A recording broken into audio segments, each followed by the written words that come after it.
Welcome! You have found this moment at the end of your day when the world can slow down. As you settle in, let your thoughts ease, let the weight of today fade little by little. Tonight we are going to explore how cowboys survived winter nights on the open frontier. For months at a time they slept under canvas and wool with nothing between them and the frozen ground but what they carried on horseback. The cold was constant. The wind never stopped. Darkness lasted 14 hours or more. In this environment, sleep was not rest as we know it. It was endurance. How did they manage this? How did they lie down each night, knowing the cold would seep through everything? Their methods were practical, built from experience. They relied on simple materials, careful routines, and the knowledge passed between men who had survived seasons before them. There was no comfort to be found, only small strategies that made the unbearable slightly more bearable. Over the next while we will move through the winter nights of the American frontier.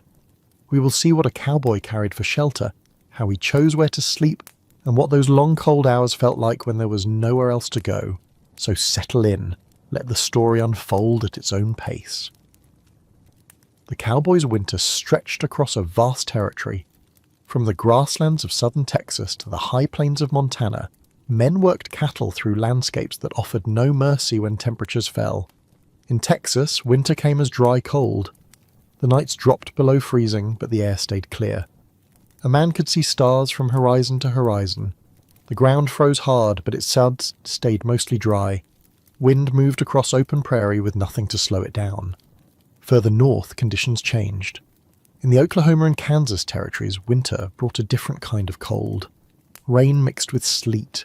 Snow fell and melted and fell again. The ground became mud that froze into uneven ridges. Canvas tents collected moisture from the air. Wool blankets never fully dried. On the high plains of Wyoming and Montana, cold meant something else entirely. Temperatures dropped to 20 below zero, sometimes colder. Snow covered the ground for months. Wind cut through any gap in clothing or shelter. A man's breath froze in his beard. Water in canteens turned to ice even when kept close to the body. Cowboys worked in all of these places. Trail drives moved herds north in spring and fall following grass and market prices. These drives could encounter late spring snowstorms or early winter freezes. When weather turned, there was no stopping. The herd moved and the men moved with them. Line camps marked another kind of winter work. Remote one-man or two-man stations were scattered across vast ranch territories. A cowboy might stay in a line camp for 6 weeks, riding out each day to check fences and search for cattle in trouble. He returned each night to the same small shelter, the same cold bedroll, the same routine of building a fire and trying to stay warm until dawn. Roundups extended into cold weather. In the fall, crews gathered cattle from summer range, sorted them, and moved them to winter pasture or to market. These operations required temporary camps that moved every few days. Men slept in a different cold spot each night, always exposed, always relying on what they carried with them. The landscape itself offered little help. In some areas, draws and coulees provided partial windbreaks. A cowboy could position his camp behind a ridge or in the lee of a rock formation, but most of the land was open. Grass stretched in every direction with no trees, no hills, nothing to stop the wind. Water sources created their own problems. Camps needed to be near creeks or springs, but these locations were often the coldest. Cold air settled in low areas. Moisture from water increased the dampness in everything. Canvas, wool, clothing, bedding. A camp near water meant easier access for horses and cooking, but it also meant sleeping in the coldest, dampest spot available. Wood for fires was scarce across much of the range. On the open prairie, men collected buffalo chips, dried dung that burned but gave little heat. In areas with scattered trees, dead branches had to be gathered carefully, used sparingly. A cowboy learned to build small fires that lasted, not large fires that consumed wood and left him cold by midnight. The work determined where a man slept. He could not choose comfort. He could not wait for better weather. If cattle needed moving, he moved them. If fences needed checking, he rode out. The job demanded presence regardless of temperature, and presence meant sleeping wherever the work placed him. This was the context of winter sleep on the frontier. Not one kind of cold, but many. Not one landscape, but dozens. A A cowboy's experience of winter nights depended on where his work took him, but certain elements remained constant. Exposure, cold, and the thin barrier of canvas and wool between his body and the frozen world. The geography shaped everything that followed. The materials a man carried, the techniques he used, the small decisions he made each evening, all of these responded to the particular cold of the particular place where night fell. A cowboy's bedroll was called a hot roll, or sometimes a sugan.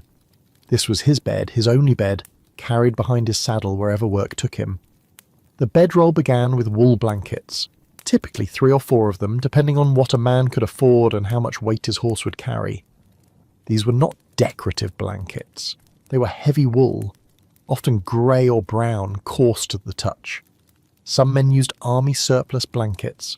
Others bought whatever the general store had available. Wool was chosen for specific reasons. It retained warmth even when damp. A wool blanket could absorb up to 30% of its weight in moisture before it felt wet to the touch.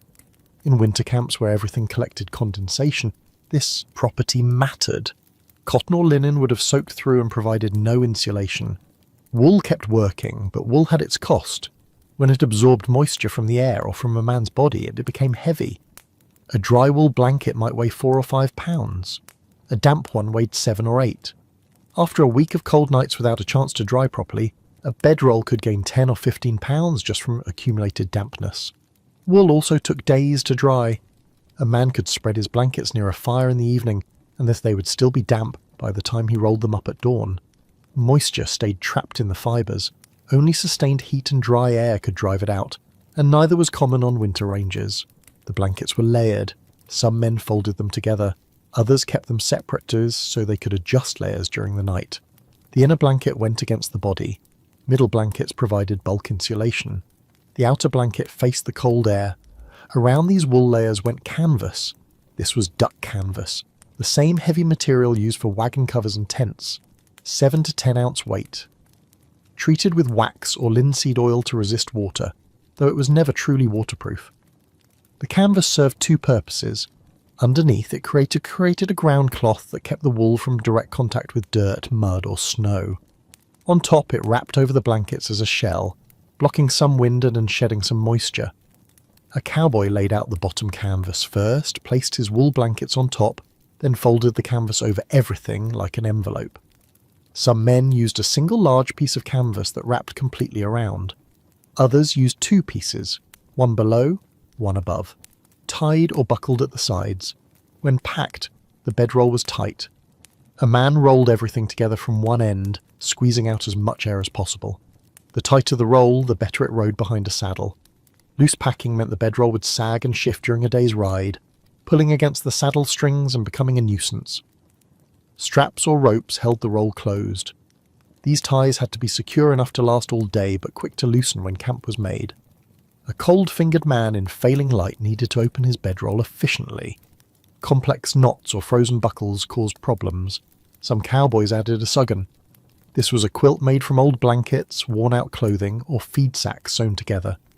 Women on ranches often made these, stitching together whatever fabric was available. A sugan added one more layer of insulation. It was placed either inside the wool blankets for extra warmth, or outside for extra wind protection. The bedroll also held a few small items. A man might keep an extra shirt rolled inside, or a pair of dry socks if he had them. Some kept personal items, a letter, a small photograph, tobacco, wrapped in oilcloth to protect them from moisture. The bedroll was the only private space a cowboy had, and these small additions were tucked into the folds where they would not add bulk. The entire assembly, canvas, wool, sugan if present, and any extras, weighed between 15 and 25 pounds when dry. When damp, it could reach 35 or 40 pounds. This weight rode behind the saddle every day, balanced against saddlebags on the other side. The bedroll had a smell. Wool, especially when it had been damp and re-dried many times, developed a distinct odour. Not entirely unpleasant, but strong. Canvas added its own scent. The wax or oil treatment, the dust it collected, the smoke from countless campfires. A man became accustomed to this smell. It was the smell of every night, every camp, every morning. Each cowboy arranged his bedroll in a way that became personal. The order of blankets, the tightness of the roll, the way the canvas folded, These were learned through trial and many cold nights. A man adjusted his system based on what worked and what did not. By the end of a winter, his bedroll routine was automatic, performed in darkness without thought. The bedroll was simple. Canvas and wool, nothing more. But this simplicity was the result of generations of experience. Other materials had been tried: leather, rubber-coated cloth, different kinds of blankets. Wool and canvas had proven themselves across decades of frontier winters. This was what stood between a cowboy and frozen ground. Not much, by the measure of what we consider necessary for sleep, but it was what existed, what could be carried, what could be maintained with limited resources, and so it had to be enough. Above the bedroll, when a cowboy was not sleeping entirely in the open, was canvas. Not every night included a tent. Solo riders often slept with only the sky above them, but when men worked in groups, trail drive crews, roundup outfits, line camps with 2 or more riders, canvas shelters were standard. The typical cowboy tent measured 7 by 7 feet, or 8 by 10 feet for a larger version. Height at the centre pole was about 5.5 feet, enough to crouch under, not enough to stand. 2 to 4 men shared this space. Their bedrolls were arranged around the perimeter, feet toward the centre where a small fire pit might be dug, or simply feet toward each other if no fire was allowed inside. The arrangement was tight. Elbows touched. Gear was stacked in corners or hung from the centre pole. The canvas was the same duck canvas used for bedrolls, 7 to 10 ounce weight. Some tents were sewn from new canvas. More often they were patched together from older material, salvaged wagon covers, worn-out tents from previous seasons, pieces bought second-hand. The canvas was treated to resist water. Wax, tallow or linseed oil was rubbed into the fabric. This treatment made the canvas stiff and gave it a waxy feel. When rain or snow hit the outside, water beaded and ran off rather than soaking through immediately. But the treatment was never perfect. Seams leaked. Areas where the canvas had worn thin allowed moisture through. Any place the canvas was touched from inside while wet on the outside would begin to drip. Cowboys learned not to brush against the tent walls during storms. In cold weather, canvas became stiffer. Below freezing, it felt almost rigid. The fabric lost its flexibility. Folding a frozen tent in the morning was difficult. The canvas had to be forced into position. Sometimes it cracked along stress points. Frost formed on the inside of the tent. Moisture from breathing, from damp clothing, from bodies, rose and condensed on the cold canvas. By morning, the interior surface was coated with a thin layer of ice crystals. When the tent was moved or bumped, this frost fell like snow onto the bedrolls below. The tent structure was basic. A centre pole, usually a piece of wood cut from available timber, or carried as part of the camp gear. Guy ropes extended from the peak to stakes driven into the ground. 4 corner stakes held the base. Setup took about 10 minutes in calm weather. In wind, it took longer. A tent being erected in wind wanted to fly. 2 men had to coordinate, one holding the canvas down while the other positioned the centre pole and secured the first guy rope. Once one rope was tight, the rest followed in sequence. Stakes were a constant problem.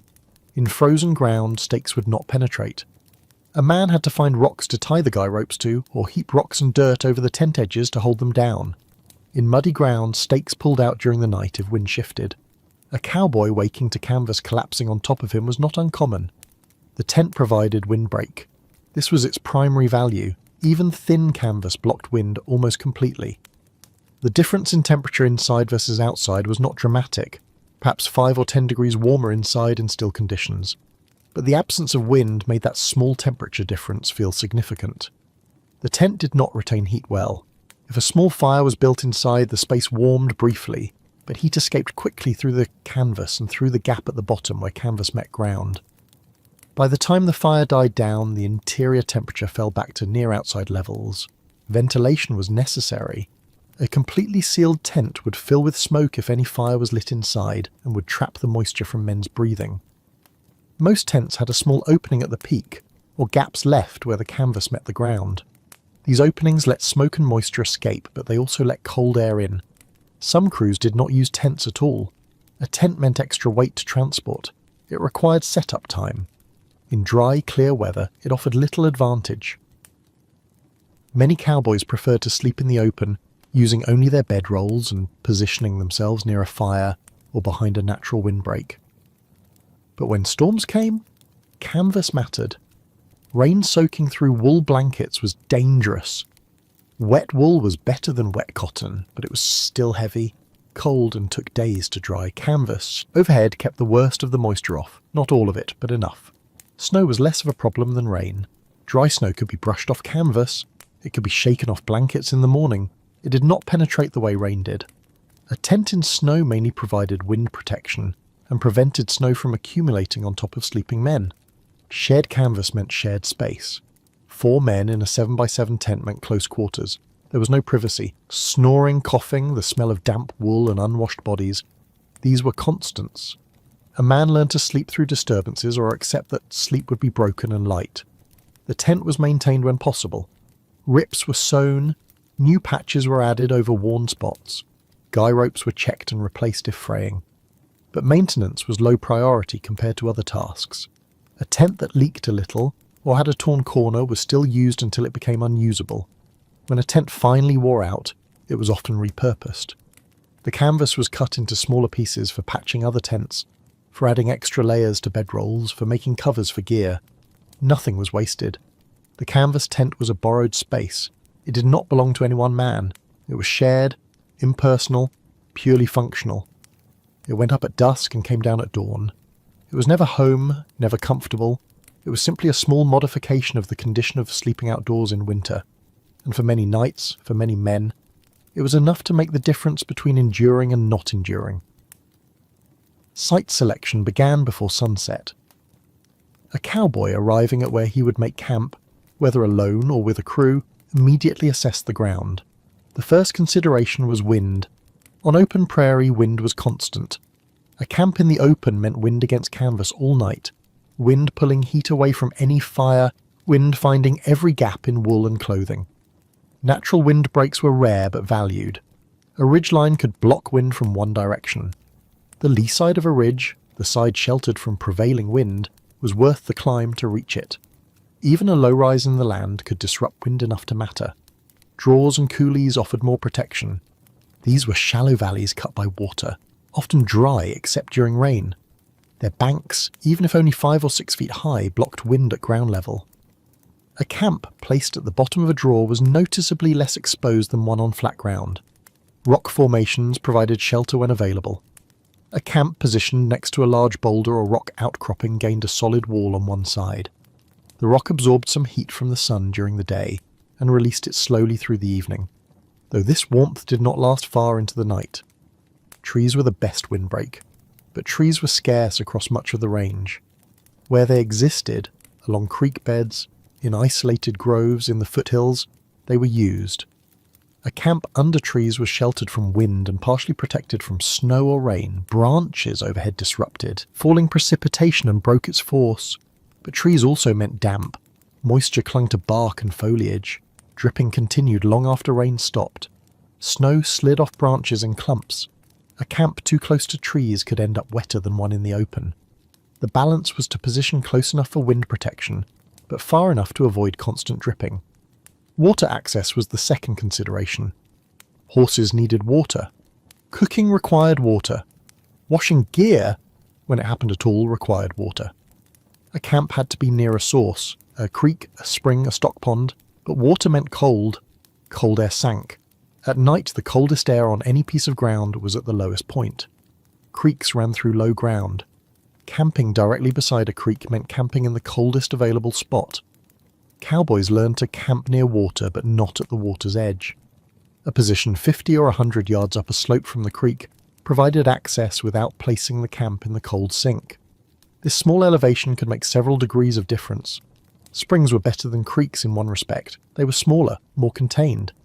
A camp could be closer without being directly in the cold drainage, but springs often created damp ground from seepage. Sleeping on soggy earth was not acceptable. The ground had to drain well. Drainage was assessed by looking at the ground surface. Was it flat or did it slope slightly? Flat ground collected water. Even a gentle slope let water run off. After a rain or snow melt, a campsite with drainage stayed relatively dry. One without drainage became a mud pit. Ground composition mattered. Rocky ground drained well but was uncomfortable. Exposed rock was also more difficult for driving tent stakes. Grassy ground was softer but held moisture longer. Sandy soil, where it existed, was ideal. It drained well and was relatively soft. The ground was inspected for hazards. Cactus, even dormant in winter, was a problem. Rocks that would dig into a man's back or hip through the bedroll were moved if possible. Branches, sticks, and anything else that would create a pressure point under canvas and wool were cleared away. The availability of firewood influenced site selection. A camp with no wood meant a cold night unless buffalo chips or other fuel could be found. Proximity to dead trees, downed branches, or dry brush was valuable, but again the balance mattered. A camp too close to heavy timber could be sheltered but dark, damp, and difficult to navigate in low light. Sun exposure was considered in some situations. A campsite that received morning sun would warm earlier. Frost melted faster. Gear dried more quickly, but the benefit was slight and only mattered if the camp was staying in place more than one night. Animal signs were noted. Cattle trails, horse tracks, and other evidence of animal movement suggested that the area was tolerable. Complete absence of animal signs sometimes indicated a reason: poor water, difficult ground, exposure to weather that even animals avoided. In winter, snow depth varied across the landscape. Drifts accumulated in certain areas. Other spots were blown clear. A campsite in a drift required digging down to ground level or accepting that bedrolls would be laid on snow. Blown clear ground was preferable. Some locations were simply known. On established trail routes, certain spots had been used by previous crews. These were marked by old fire rings, cleared areas, sometimes remnants of previous camps. Using a known site saved time and benefited from the experience of others who had judged the spot acceptable. But trail drives and line camp work often placed men in unfamiliar territory. In these situations, assessment had to be quick. A cowboy arriving at dusk had perhaps 30 minutes of usable light. He had to judge wind, water, drainage, and ground composition in that time and commit to a spot. Mistakes were educational. A camp positioned in what seemed like a sheltered draw might turn out to channel wind in an unexpected way. A site that looked dry might prove to be a drainage path when temperature rose slightly and snow began to melt. These lessons were remembered and applied the next time. Once a site was chosen, it was not usually changed. The work of setting up camp, unpacking bedrolls, erecting tent if present, gathering firewood, arranging gear, represented significant effort. Moving camp after setup meant doing all of that again in darkness. It happened, but rarely. The choice of where to sleep was the first defense against cold. A good site reduced exposure. A poor site made an already difficult night worse. Cowboys learned this through repetition, through cold nights in bad spots, and through noticing what worked when morning came and they were still functional. The decision was made in minutes, sometimes seconds, but it shaped the next 10 or 12 hours, and in winter, those hours were long. When a cowboy stopped for the night, the work was not over. The work changed from riding to preparing for stillness. Horses came first. Always. A man's horse was transportation, work tool, and to some degree, insurance. A horse in poor condition created problems that cascaded into danger. So even when a man was cold, tired, and hungry, the horse was tended before anything else. The saddle came off. This meant lifting 35 or 40 pounds of leather and wood, more if the saddle was wet, and setting it down carefully. Saddles were expensive and not easily replaced. A broken saddle tree could mend a man's ability to work. Saddles were placed on the ground, sometimes propped against a rock or log to keep the underside off damp earth.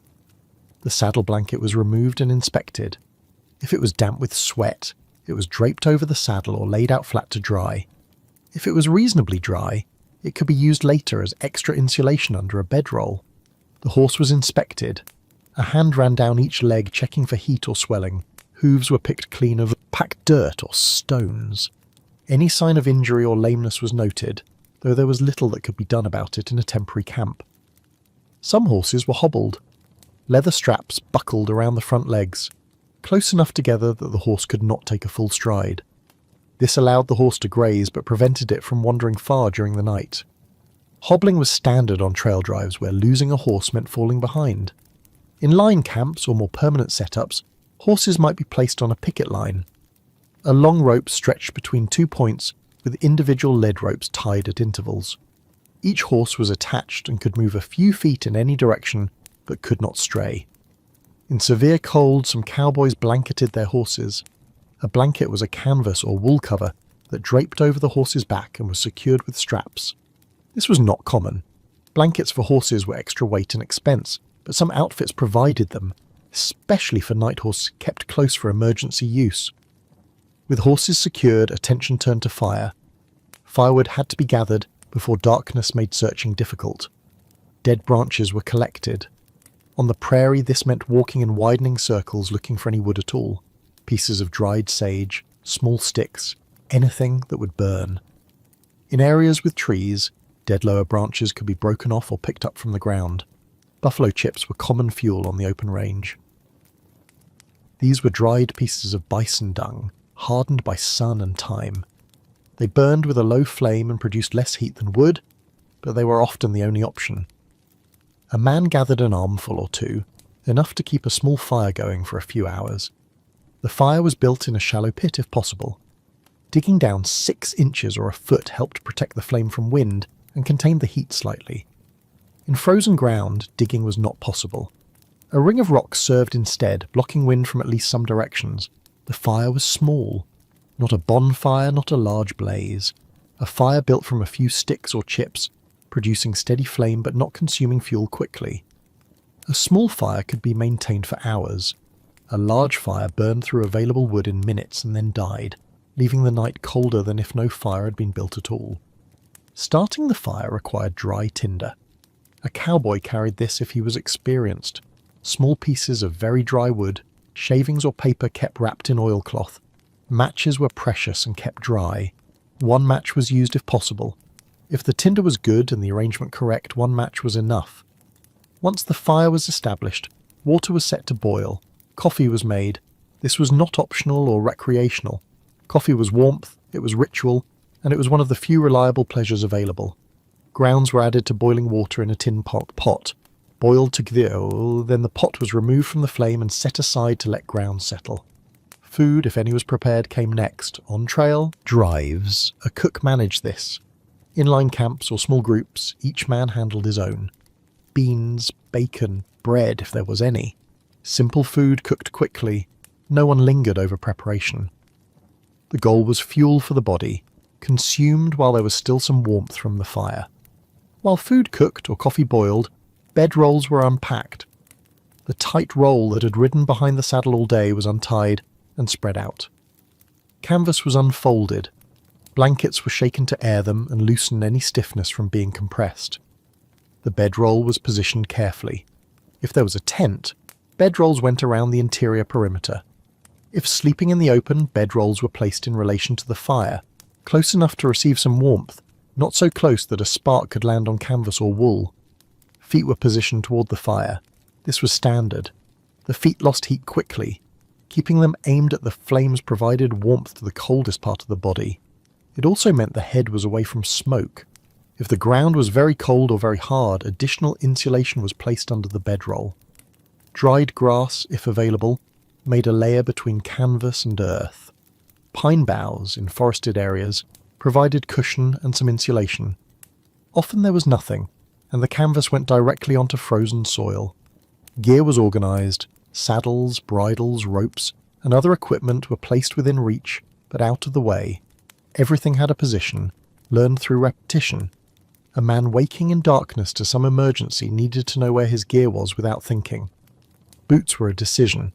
Some men removed them and placed them near the fire to dry. Others kept them on, knowing that frozen or stiff boots in the morning were difficult to get back onto cold feet. Removing boots meant vulnerability. If something happened during the night, precious seconds were lost.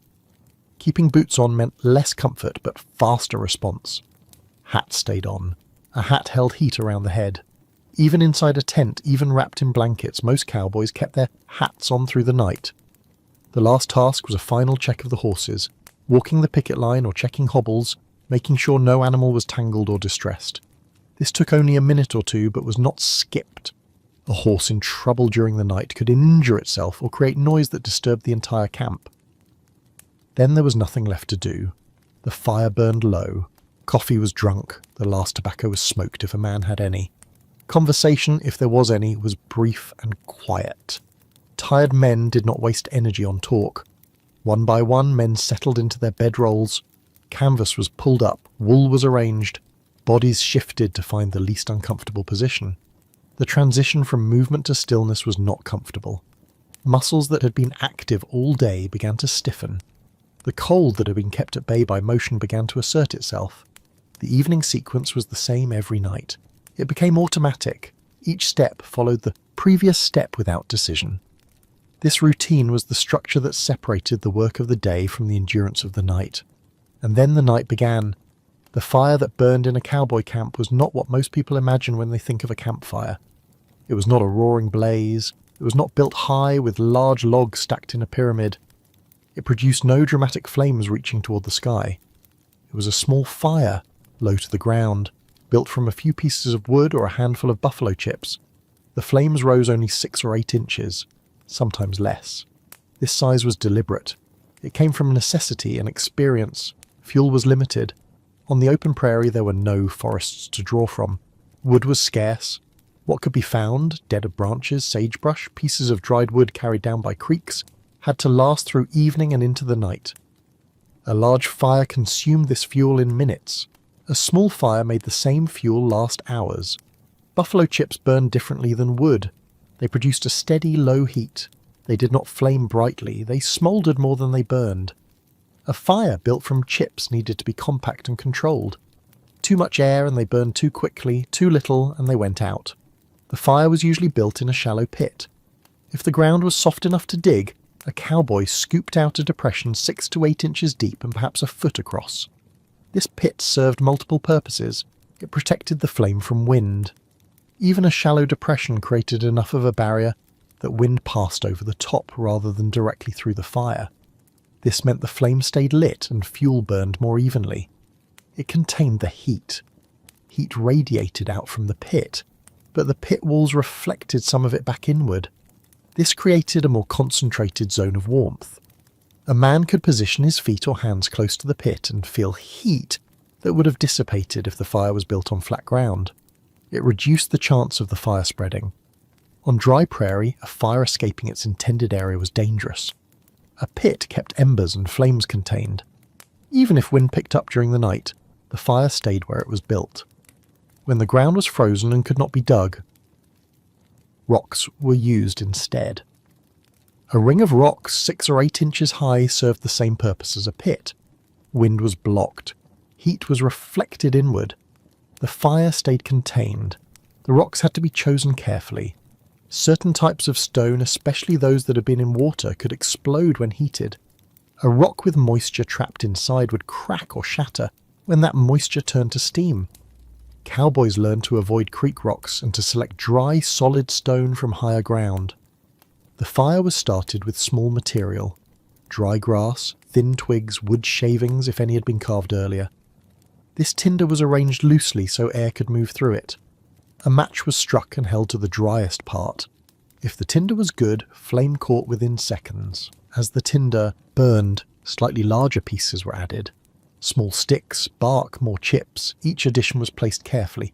Too much at once smothered to the flame. Too little, and the fire died before it could establish itself. Once the fire was stable, it required constant small attention. A stick pushed closer to the centre. A chip turned so a fresh edge met the flame. Airflow adjusted by repositioning fuel. This was not active work, but it was continuous. A fire left unattended died. The goal was steady heat, not variable heat. A fire that burned hot briefly and then cooled was worse than a fire that maintained low warmth consistently. The body adjusted to consistent temperature more easily than to fluctuation. Heat radiated outward from the fire in a narrow range. Effective warmth extended perhaps 3 or 4 feet. Beyond that, the benefit dropped off rapidly. This meant a cowboy positioned himself close, often sitting or lying with feet extended toward the flame, body angled to capture as much radiant heat as possible. Multiple men around one fire created a problem of geometry. 4 men could not all position themselves optimally. Someone's back was always to the cold. Rotation was informal but understood. A man warmed his front, then turned to warm his back, then shifted to let someone else take the better position. The fire was at its most useful in the evening. After the work of making camp, after food was prepared and coffee was made, men sat near the flame for perhaps an hour. This was the warmest part of the night. The fire was still being actively fed. Bodies were clothing and blankets absorbed heat. But as the night deepened, the fire was allowed to die down.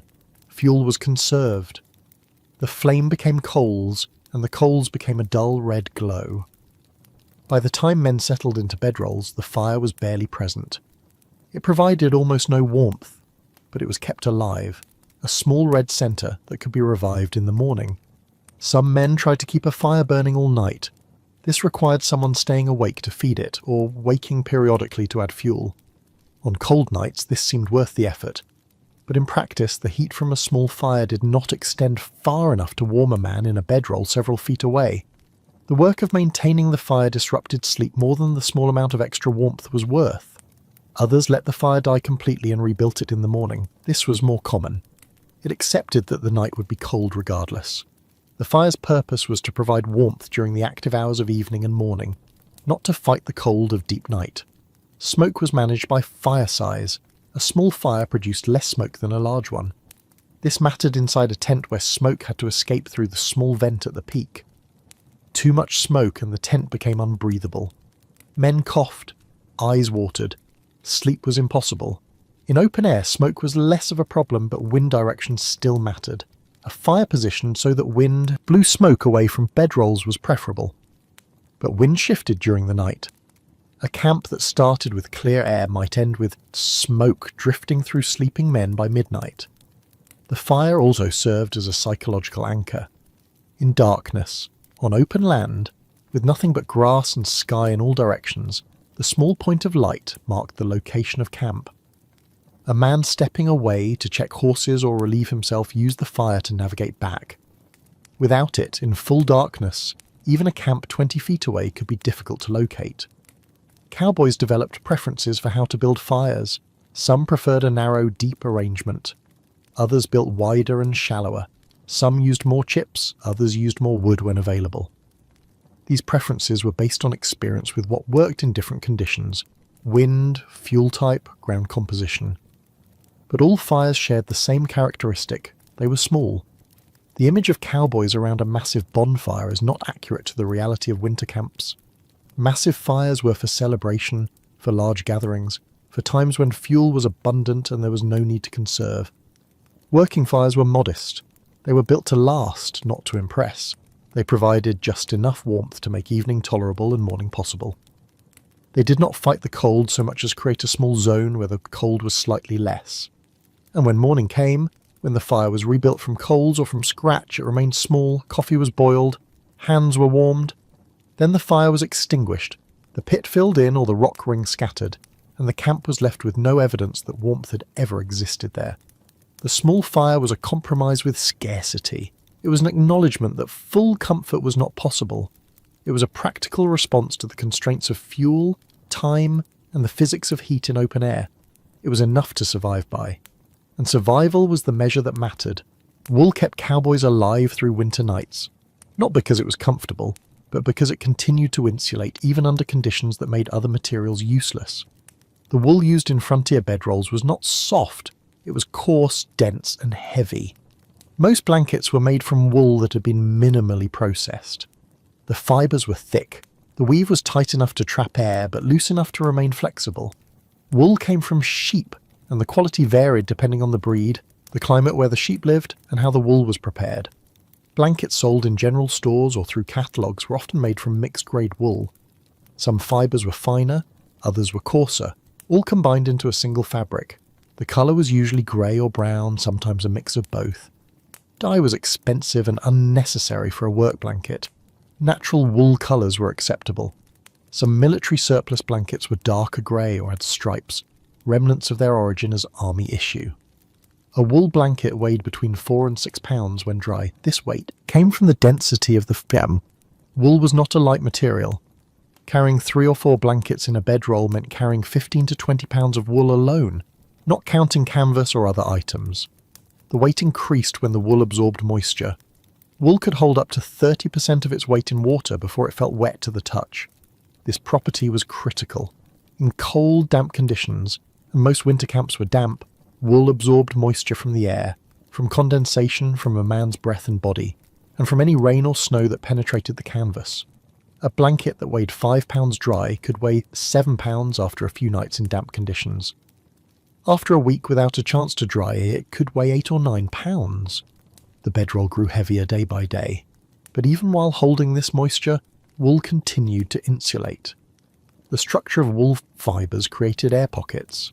These pockets trapped still air, and still air was the mechanism of insulation. Moisture filled some of these pockets, but not all of them. Enough air remained trapped that the blanket still blocked heat loss from the body. Cotton or linen, by contrast, lost nearly all insulating value when wet. The fibres collapsed. Air pockets disappeared. A wet cotton blanket conducted heat away from the body rather than trapping it. Wool did not do this. Damp wool was worse than dry wool, but it still worked. The trade-off was that damp wool was cold to the touch. When a man first wrapped himself in a blanket that had absorbed moisture overnight, the initial sensation was chill. The fabric felt cold against skin. This cold was the moisture in the wool, not yet warmed by body heat. Over the course of 10 or 15 minutes, body heat began to warm the moisture. The blanket stopped feeling cold. It reached a state of being thermally neutral, not warm, but no longer actively drawing heat away. This was the point at which wool's insulation began to function. If the body produced enough heat, the inner surface of the blanket eventually felt slightly warm. But this took time and depended on the man being well fed, not exhausted, and not already chilled to the point where his body could not generate sufficient heat. Drying wool was difficult. A damp blanket placed near a fire would dry on the side facing the flame, but the interior of the fabric remained damp. Wool was thick. Heat did not penetrate quickly. To fully dry a blanket required spreading it in sun and wind for several hours, or hanging it near sustained heat for half a day. In winter camps, these conditions rarely existed. Sunlight was weak and short-lived. Wind was constant but cold, and drying required warmth as well as air movement. Fires were small and needed for cooking, not for drying gear. A cowboy might dry one side of one blanket in an evening, but the other side and the other blankets remained damp. The result was that wool stayed damp for weeks at a time, from the first cold night of autumn until a break in weather or a return to a ranch. Blankets were never fully dry. Cowboys accepted this. Damp wool was normal. The goal was not dryness, but managing the dampness so it did not become soaking wet. Wool had a smell. Damp wool especially. It was an organic smell, slightly sour, distinct but not unbearable. This smell intensified the longer the wool stayed damp. After weeks in a bedroll, the smell became strong. It permeated everything: clothing, canvas, the interior of tents. Cowboys became accustomed to it.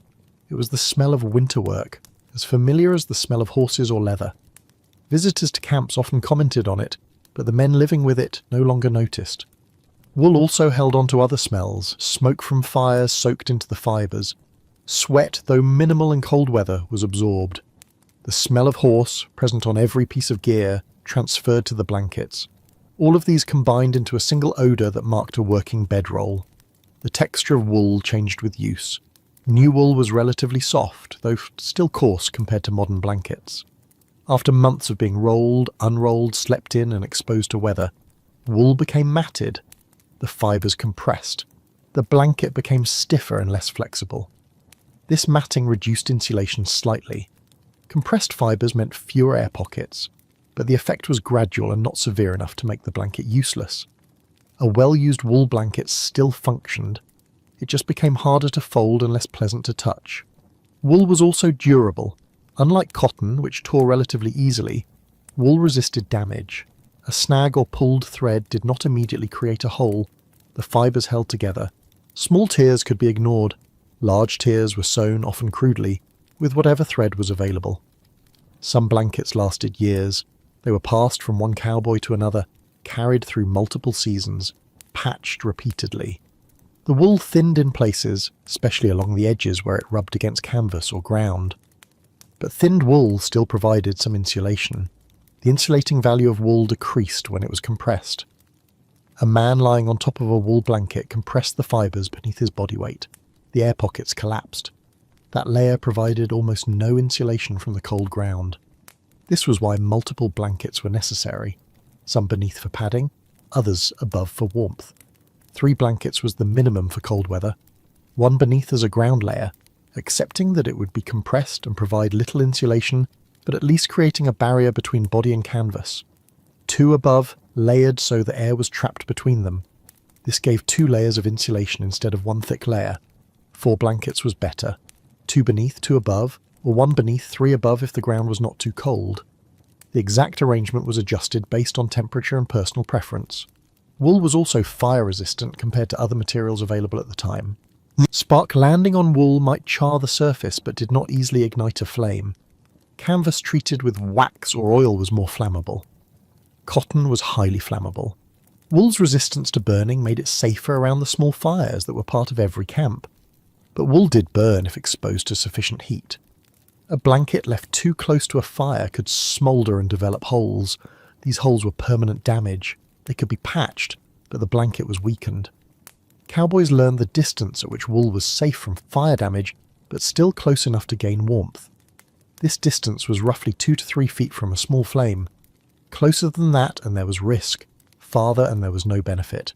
Wool's value was proven through comparison. Men who tried other materials, heavy canvas alone, leather, rubber-coated fabric, found them inferior in cold weather. Canvas without wool provided no insulation. Leather was stiff and conducted cold.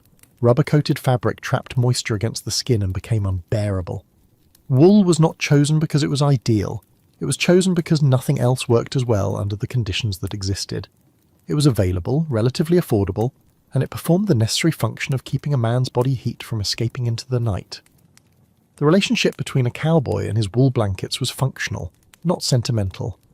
These were tools, not comforts. They were heavy, damp, coarse, and they smelled, but they worked. And in winter, on the frontier, working was all that mattered. A cowboy did not undress for sleep. Not in winter, not in a tent, and certainly not in the open.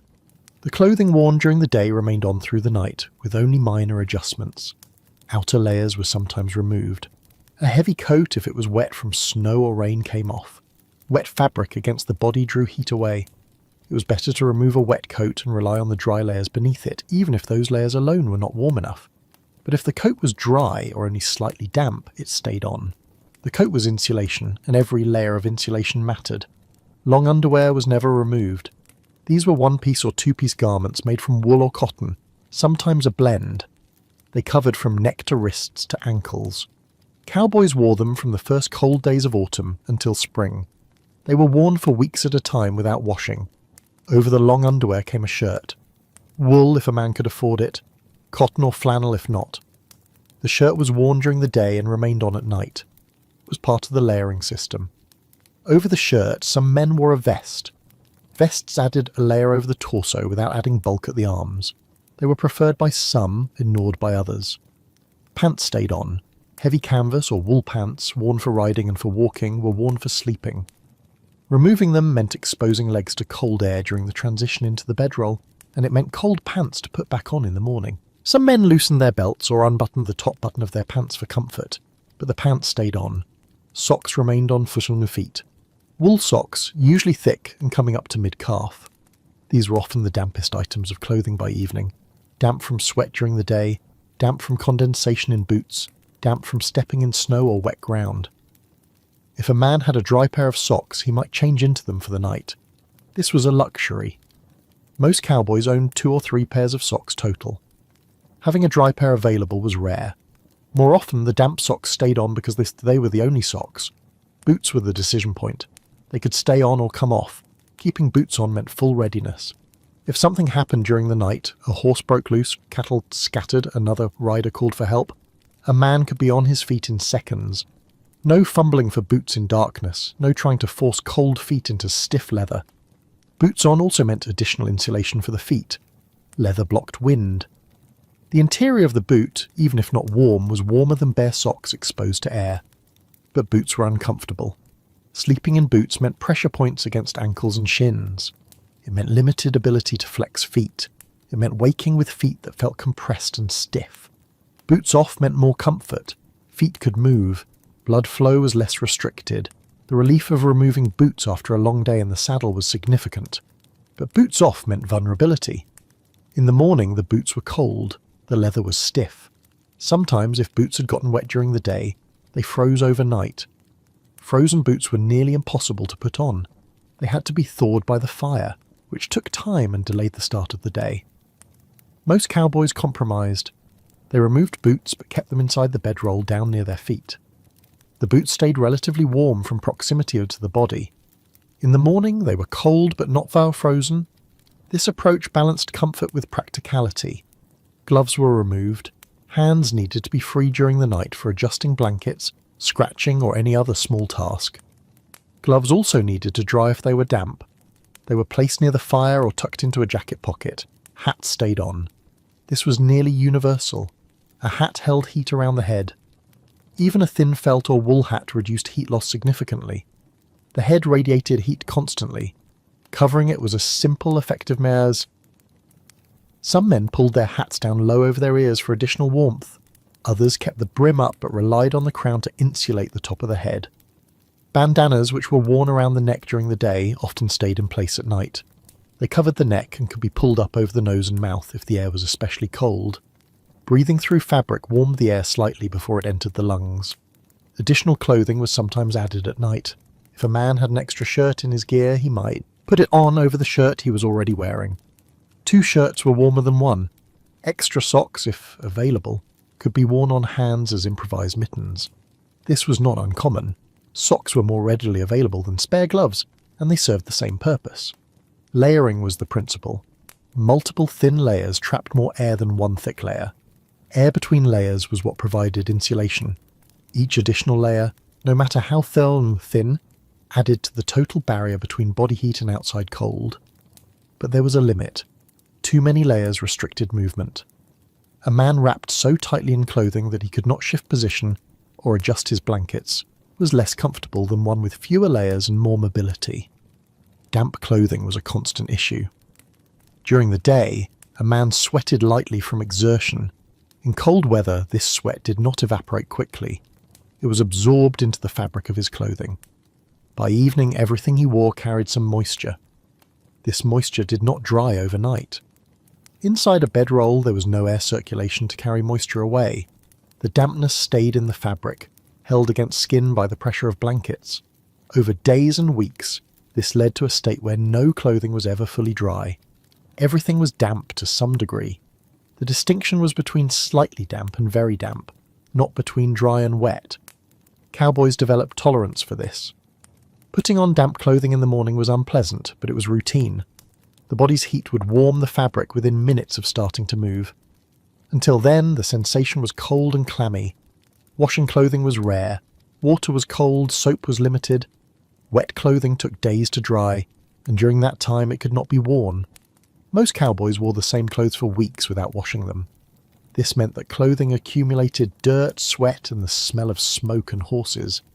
But in a winter camp where everyone was in the same condition, this was not remarked upon. It was simply the state of being. Some items were never removed through an entire season. Long underwear, in particular, was often worn continuously from late autumn until spring. The idea of removing it, washing it, and putting it back on was impractical. It stayed on, worn under other layers, until weather warmed enough that it was no longer necessary. The clothing a cowboy wore to sleep was the same clothing he wore to work. There was no separate set of sleep clothes.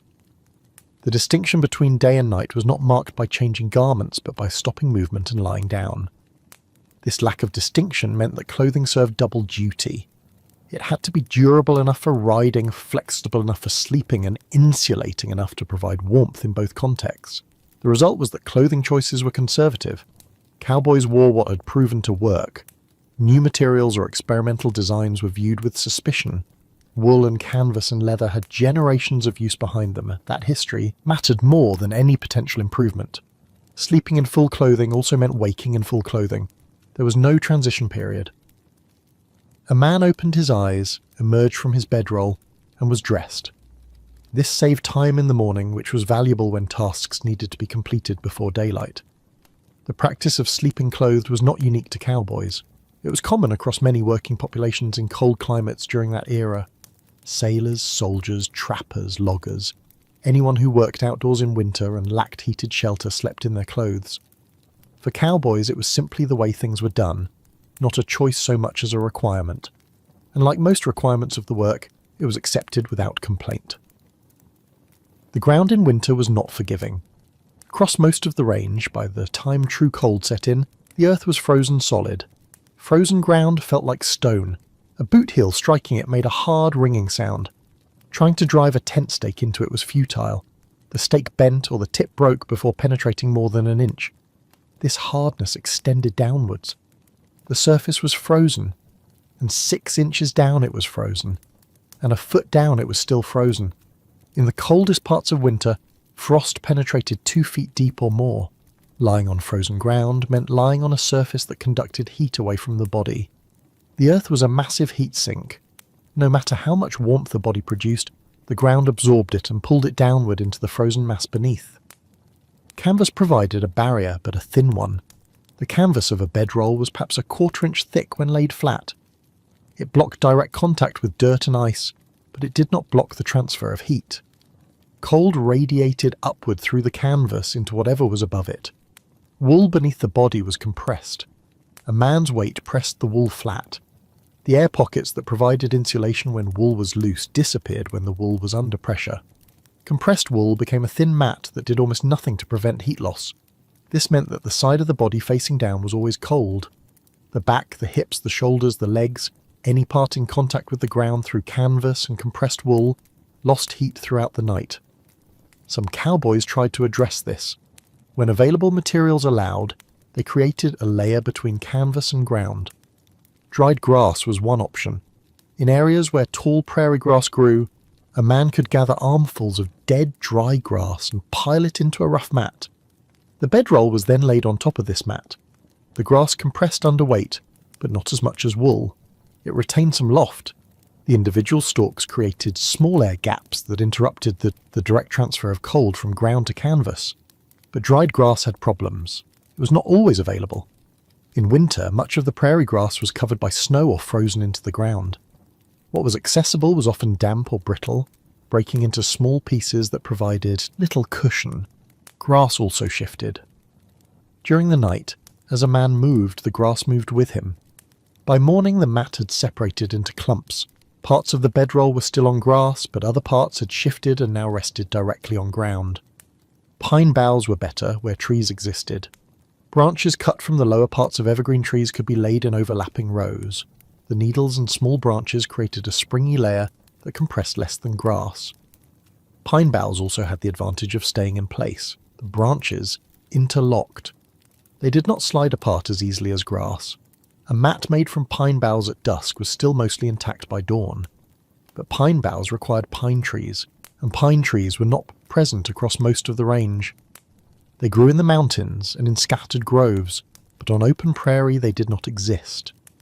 A cowboy on a trail drive through flat grassland had no access to them. When neither grass nor boughs were available, some men used their saddle blankets. These were wool pads placed under the saddle to protect the horse's back. After the horse was unsaddled, the blanket could be spread on the ground as an extra layer. A saddle blanket was thicker than a regular blanket and less prone to compression. It provided meaningful insulation between ground and bedroll. But it also meant the saddle blanket was not available for drying, and if the ground was damp, the blanket absorbed that dampness. Most nights there was nothing to place under the bedroll. No grass, no boughs, no spare blanket. The canvas went directly onto the frozen earth. In this situation, a cowboy accepted that his back would be cold. The strategy became managing the top side, keeping the blankets above him as insulating as possible, so that even if the underside was cold, the top side retained enough heat to keep core body temperature stable. The ground was not uniformly flat. Small irregularities, a stone, a root, a slight rise or depression, became pressure points. A rock the size of a fist, barely noticeable when standing, became a painful intrusion when lying on it for hours. Before laying out the bedroll, a cowboy cleared the ground as much as possible. Rocks were moved, sticks were tossed aside, the area was smoothed by hand or by scraping with a boot. But clearing was never perfect. Frozen ground hid irregularities. A small rock frozen into the soil could not be pried out. It stayed, and the bedroll went over it. During the night, pressure points made themselves known. A hip resting on a hidden stone would ache after an hour. The man shifted position, but shifting meant exposing a different part of the body to the cold air, and it meant disrupting the small amount of warmth that had accumulated in the bedroll.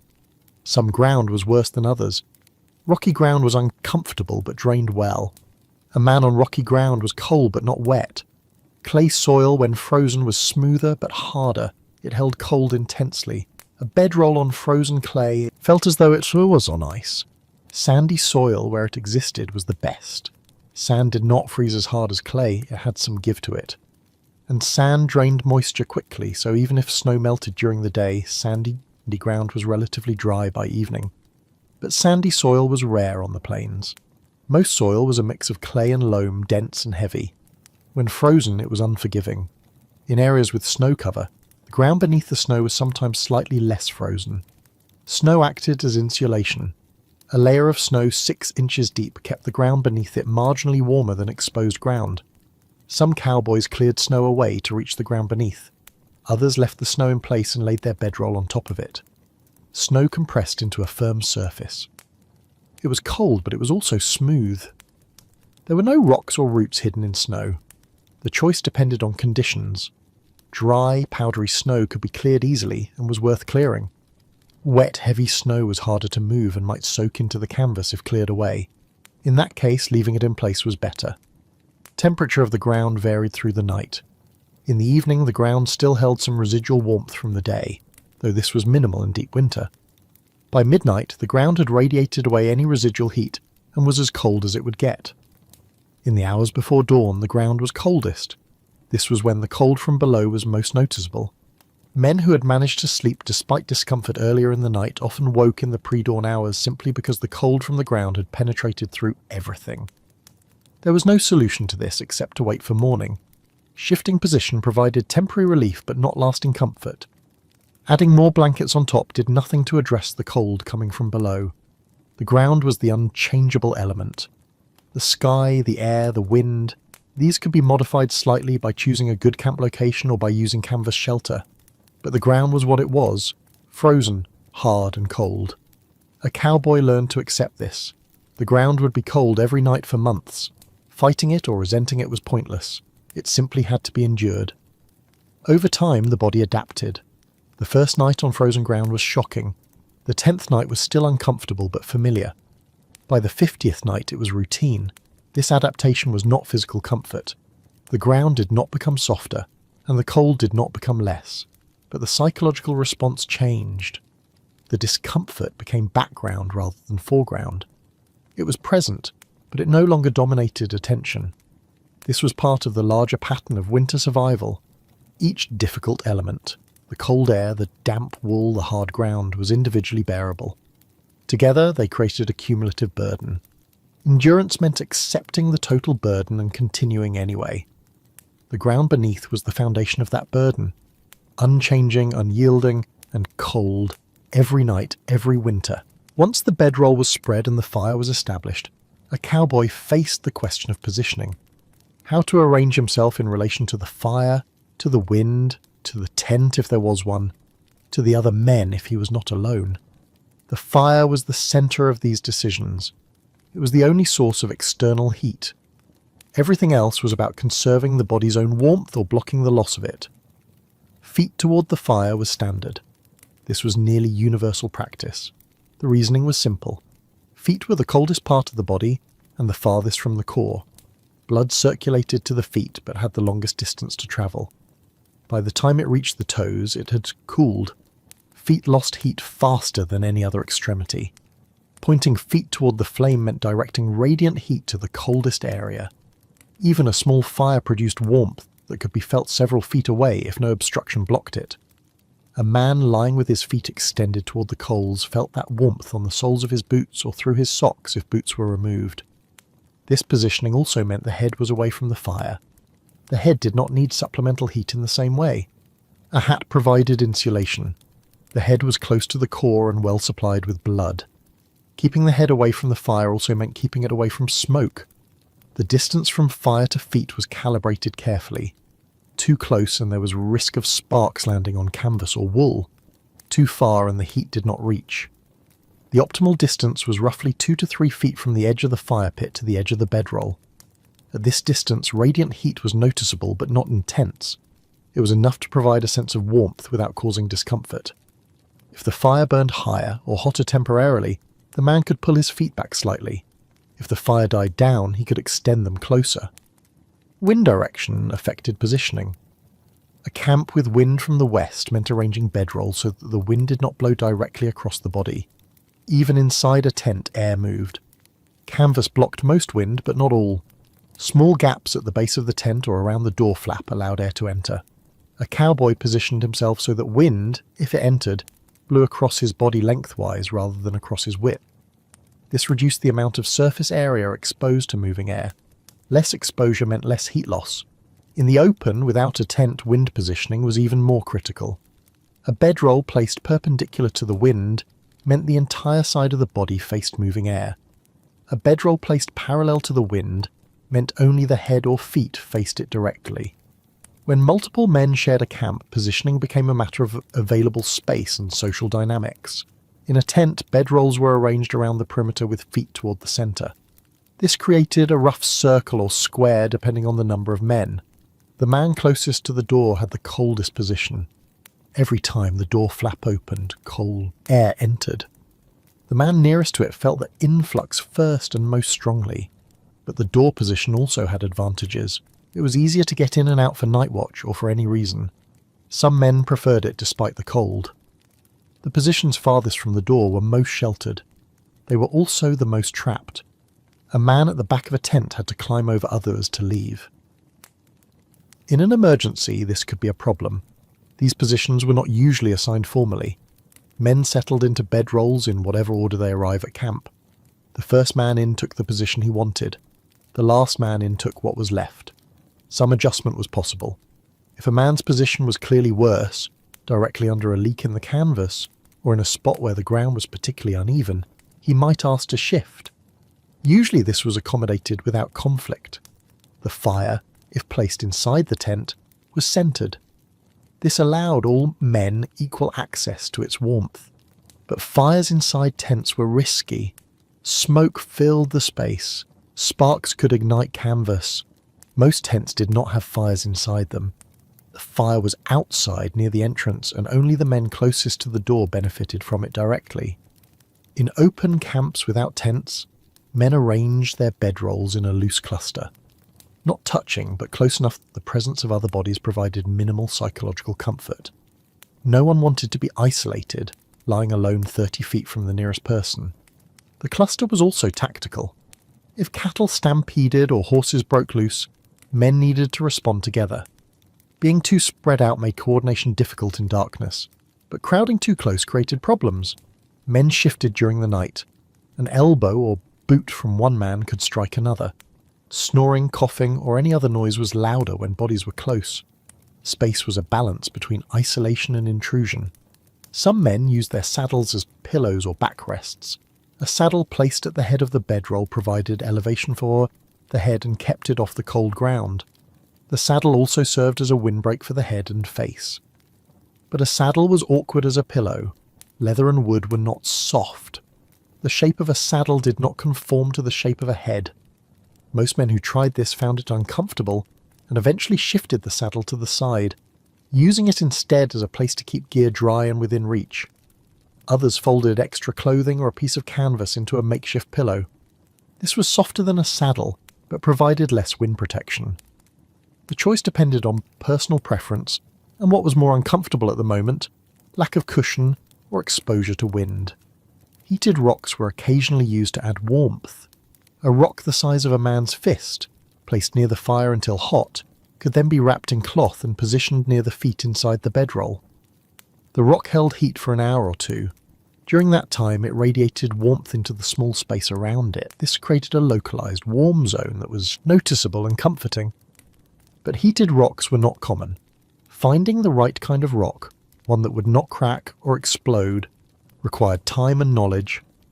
Heating the rock required a sustained fire. Wrapping it required cloth that could be spared, and after the rock cooled it became just another cold object inside the bedroll. Most cowboys did not bother with heated rocks. The effort and risk were not worth the brief benefit. Body position within the bedroll was adjusted throughout the night. A man started on his back, then shifted to his side, then to his back again. Each position had advantages and drawbacks. On the back, weight was distributed evenly. No single pressure point bore too much load. But the back was also the widest part of the body in contact with the ground, meaning the most surface area losing heat downward. On the side, less area contacted the ground. But the hip and shoulder took concentrated pressure. After an hour, these points ached. Shifting to the other side provided temporary relief but soon created the same ache on the opposite hip and shoulder. Curling into a fetal position reduced exposure. Arms and legs tucked in, body compact. This conserved heat by minimizing surface area. But it was difficult to maintain for long, muscles cramped. The position became uncomfortable. Most men cycled through these positions repeatedly during the night. There was no single comfortable way to lie on frozen ground under thin wool. The best that could be done was to rotate through positions, never staying in one long enough for discomfort to become unbearable. The arrangement of heat and position was a constant negotiation. Small adjustments made throughout the evening and night. An inch closer to the fire, a shift of the hips to avoid a rock, a pull of the blanket to cover a gap, an extension of the arms to relieve shoulder stiffness. None of these adjustments created comfort. They only managed discomfort. The goal was not to sleep well, but to sleep enough. To rest sufficiently that the body could function the next day. And in that goal, the careful arrangement of heat and position played its small but necessary part. The transition from evening to night was gradual. There was no single moment when day ended and night began. Light faded in stages, each stage bringing the camp closer to full darkness. Sunset marked the first stage. The sun dropped below the horizon. The sky held colour. Orange, pink, deep blue, but the land itself was already in shadow. Detail became harder to see. A rock 20 feet away was visible but indistinct. A horse 50 feet away was a dark shape without features. This was the time when final tasks were completed, checking ropes, adjusting canvas, moving anything that needed to be within reach during the night. Once full darkness came, finding things became difficult. The fire was most visible during this transition period. As the ambient light faded, the flame became brighter by contrast. It drew the eye. It marked the centre of camp. Men moved toward it, drawn by the light as much as the warmth. Twilight lasted perhaps 30 minutes. During this time, the sky was still lighter than the land. A man looking up could see clouds, could distinguish shades of grey, but looking down everything was shadow. Then twilight ended. The sky darkened to match the land. If there was no moon, the darkness became complete. A man could not see his own hand held 6 inches from his face. The fire was the only light, and it illuminated only a small radius. The quality of darkness varied with conditions. On clear nights, once eyes adjusted, starlight provided faint illumination, not enough to see detail, but enough to distinguish shapes. A tent was darker than the sky behind it. A man standing was a vertical shadow against horizontal ground. On overcast nights, darkness was total. Clouds blocked starlight. The world contracted to what the fire revealed. Beyond the small circle of firelight, nothing existed. A man could walk 10 steps from the fire and be completely disoriented, unable to see the camp he had just left. Darkness changed sound. Without visual reference, sounds became more noticeable. The crackle of the fire was louder. The movement of a horse, a hoof scraping ground, a snort, the sound of teeth grinding grass, carried clearly. Wind was more present in darkness. During the day, wind was visible in moving grass, in swaying branches, in dust lifted from the ground. At night, wind was only felt and heard. Canvas flapping, the rush of air past ears, the cold touch on exposed skin, and spoke less after full darkness settled. Conversation that had been easy in twilight became effortful. Voices in darkness had a different quality. They were disembodied, coming from shadows. Eye contact was impossible. Social cues that relied on seeing faces were absent. What conversation occurred was practical. Pass the coffee. Fire's dying. Your horse is tangled. Statements of fact. Requests for small actions. Long discussions did not happen. Some men smoked if they had tobacco. The glow of a cigarette or pipe was a small point of light. It moved when the man moved. It brightened when he inhaled. These small lights marked where men were positioned around the fire. The smell of tobacco mixed with the smell of smoke from the fire, the smell of horses, the smell of damp wool. All of these layered into a single scent that was the smell of camp at night. As darkness deepened, the cold intensified. This was partly real, temperature dropped after sunset, and partly perceptual. Without the sun's warmth, even residual, the cold felt more pressing. Darkness and cold became linked. One reinforced the other. Men began settling into bedrolls, not all at once, but in sequence. The first man to lie down set a pattern. Others followed. Within 15 or 20 minutes of full darkness, most men were in their bedrolls. The fire was tended a final time, wood or chips added to keep it alive through the early night. No one wanted to wake at midnight to a completely dead fire.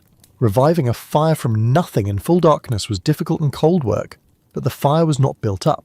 It was maintained at a low level, enough to provide a small glow, enough that coals would remain until morning, not enough to produce significant heat.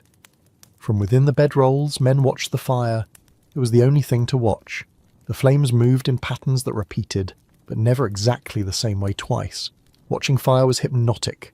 It occupied the mind without requiring thought. The sounds of settling filled the darkness. Canvas rustling as men adjusted their positions, wool being pulled tighter, boots scraping against canvas, small coughs, the clearing of throats. These sounds were the camp preparing for stillness. Gradually the sounds decreased. Men stopped moving. The restlessness of the first few minutes in the bedroll gave way to stillness. Not sleep yet, but the approach to sleep. Some men fell asleep quickly. Exhaustion was common. A day of riding, of physical work, of constant alertness. This created a fatigue that made sleep come easily despite discomfort. These men were unconscious within minutes of lying down.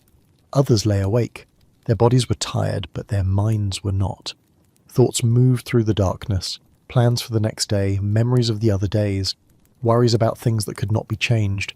The discomfort of cold and hard ground kept sleep at a distance. For those lying awake, time moved slowly. Minutes felt like hours. The darkness was unchanging. There was no way to measure time's passage except by the gradual dying of the fire.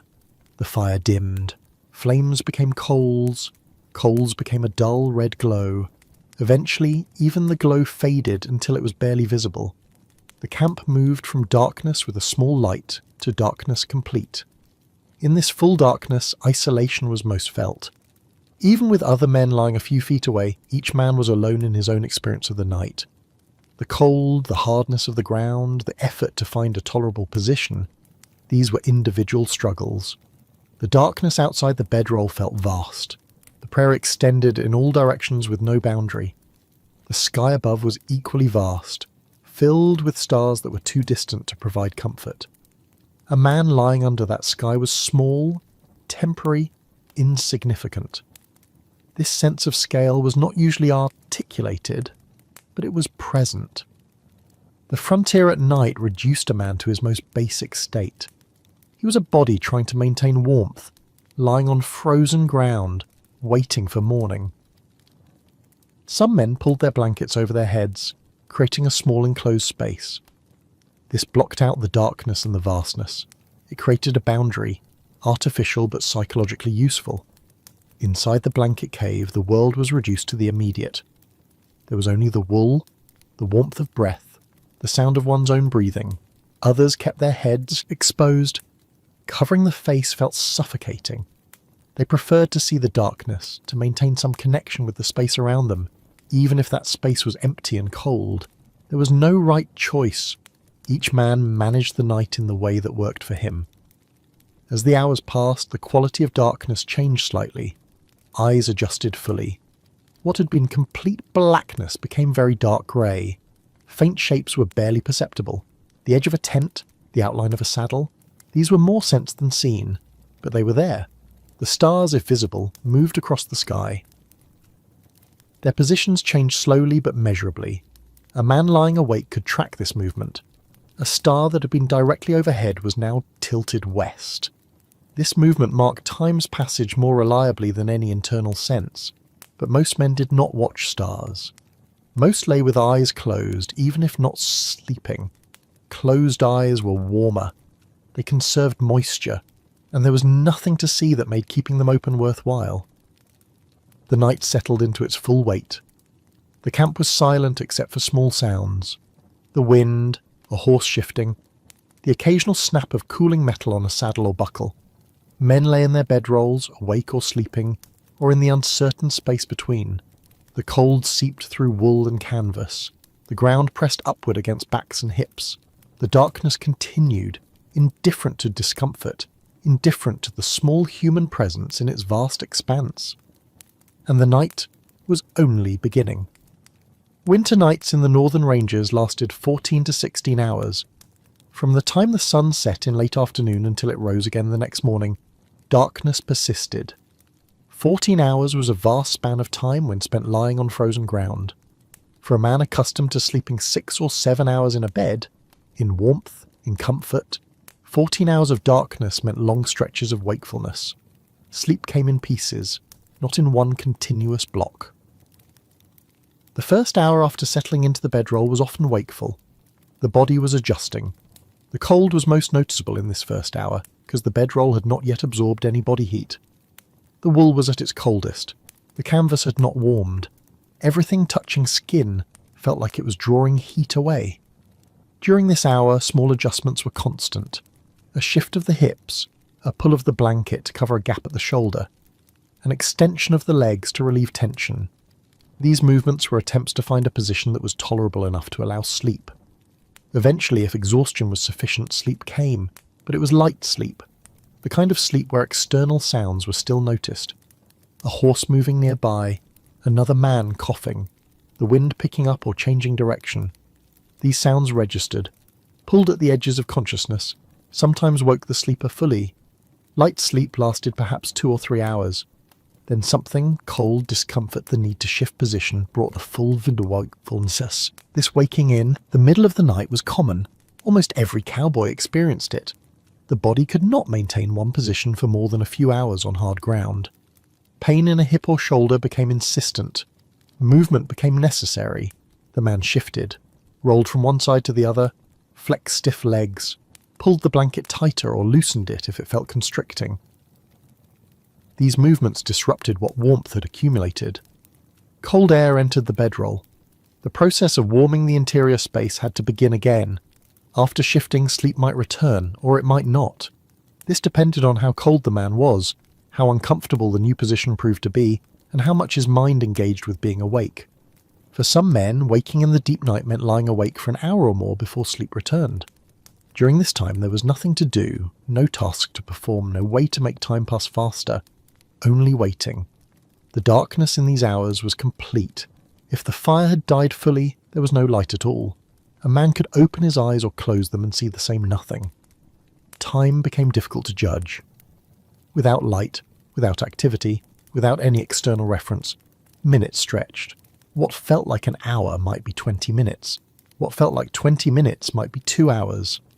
Some men tried to estimate time by star position, if stars were visible.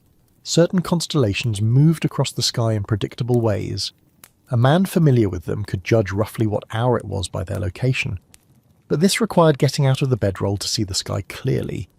And getting out meant exposure to cold that was not worth the information gained. More commonly, men simply lay in the darkness and accepted that they did not know what time it was. Morning would come when it came.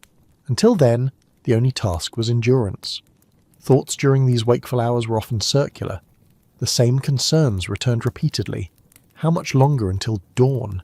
Whether the herd was secure, whether supplies would last, whether the cold would break or intensify.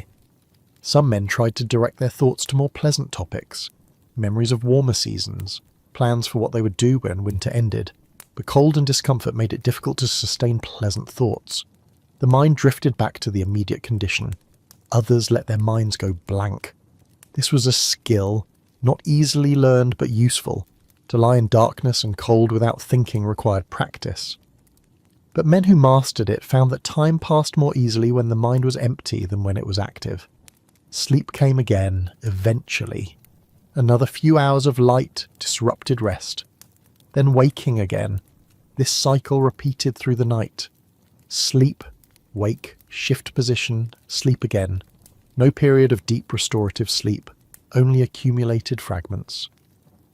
The cumulative effect of fragmented sleep was fatigue that lasted for days. One night of broken sleep was manageable. 10 nights, 20 nights, an entire season of broken sleep. This created a deficit that could not be repaid until winter ended. Cowboys learned to function while chronically tired. Alertness during the day was maintained through necessity and habit, not because the body was well rested. Tasks were performed automatically, without full mental engagement. Mistakes happened more often. Reaction times were slower, but the work continued because it had to. The deep night hours, roughly midnight to 4 in the morning, were the coldest. The ground had lost all residual warmth. The air temperature was at its lowest. Any heat that had been in the bedroll earlier had dissipated. During these hours, even men who had been sleeping often woke from the cold itself. Not from discomfort, but from actual cold penetrating deep enough to trigger a waking response. The body, sensing that core temperature was dropping, pulled the man out of sleep. Waking from cold was unpleasant. The realization that there was no way to get warmer, that the only option was to endure until dawn, created a low-level despair. Not dramatic, not overwhelming, but present. A weight on top of the physical cold. Some men curled tighter, trying to reduce surface area. Others flexed muscles, generating small amounts of heat through movement. A few got up, rebuilt the fire if possible, and warmed briefly before returning to the bedroll. But most simply lay still and waited. Movement cost energy. Energy produced heat, but the heat was lost quickly in the cold air. It was more efficient to lie still, conserve energy, and accept the cold. The hours before dawn were the longest. By this time, a man had been lying down for 10 or 12 hours. Even if some of that time was spent sleeping, it was still too long in one general position on hard ground. The body ached in ways that sleep did not relieve. Restlessness grew. The desire to move, to stand, to do something, anything other than lie still became strong. But dawn had not yet come. Rising too early meant standing in darkness and cold with nothing to do and nowhere to go. So men waited, watched for the first sign of light, listened for sounds that indicated morning was near, a bird, a change in wind, the movement of horses sensing dawn. The first lightening of the sky was subtle. The darkness went from pure black to very dark grey, then to a grey where the horizon was distinguishable from the sky, then to a grey where shapes could be seen. This process took 30 minutes or more, but the first sign of it, the first faint reduction in darkness, was enough to shift the psychological state. Morning was coming, the night was ending, endurance had succeeded. Men began to stir before full light arrived. The sounds of canvas rustling, boots scraping, low voices. The camp waking not all at once, but in a slow collective emergence. The night had been long. For every man, no matter how well he slept or how poorly, it had been long. 14 or 16 hours of darkness, cold and stillness. Each hour, individually bearable, but accumulated into a burden that pressed down with its own weight. And this was one night. Tomorrow night would be the same. And the night after. For weeks, for months, until winter finally released its hold. The length of winter nights was not the worst aspect of cowboy life, but it was one of the steady grinding difficulties that defined the experience. Time that could not be shortened, that had to be lived through in full every night without variation. Sound behaved differently in winter. Cold air carried noise more clearly than warm air. Distance was harder to judge by ear, small sounds seemed louder. Familiar sounds took on unfamiliar qualities. Snow, when present, muffled sound. A layer of snow on the ground absorbed noise. Footsteps that would normally produce a clear impact were softened. Horse hooves on snow-covered ground made a dull thud rather than a sharp clop. But frozen ground without snow amplified sound. Hard earth acted as a resonator. A boot heel striking it rang out. A dropped object clattered. Sounds travelled farther across frozen prairie than across soft summer ground. In the stillness of night, small sounds dominated. The crackle of a fire was loud in the silence. Each pop and snap of burning wood was distinct. The sound had texture, sharp snaps from small twigs, deeper pops from larger pieces, the constant low hiss of flame consuming fuel. Canvas moving in wind created its own sound. A tent flap lifting and falling made a repetitive slap. Loose canvas vibrating in steady wind produced a flutter. These sounds were constant on windy nights. They formed a background that became almost inaudible through familiarity, but they were always there. Wool did not make much sound. Blankets being pulled or adjusted produced only soft rustles, but canvas bedroll covers, when stiff from cold, crackled when moved. Each shift of position inside a bedroll created a crisp, dry sound as frozen canvas flexed. Horses were the largest source of night sound. A horse pulling at hobbles made a rhythmic scraping as it tried to take full strides against the leather restraints. A horse on a picket line walking to the end of its rope created the sound of rope tightening. Then the clop of hooves as the horse walked back. Horses chewed constantly when grazing. The grinding sound of large teeth working on grass carried clearly in still air. It was a steady mechanical sound, oddly comforting in its normalcy. A horse snorting, clearing its nostrils, was a sharp, explosive sound.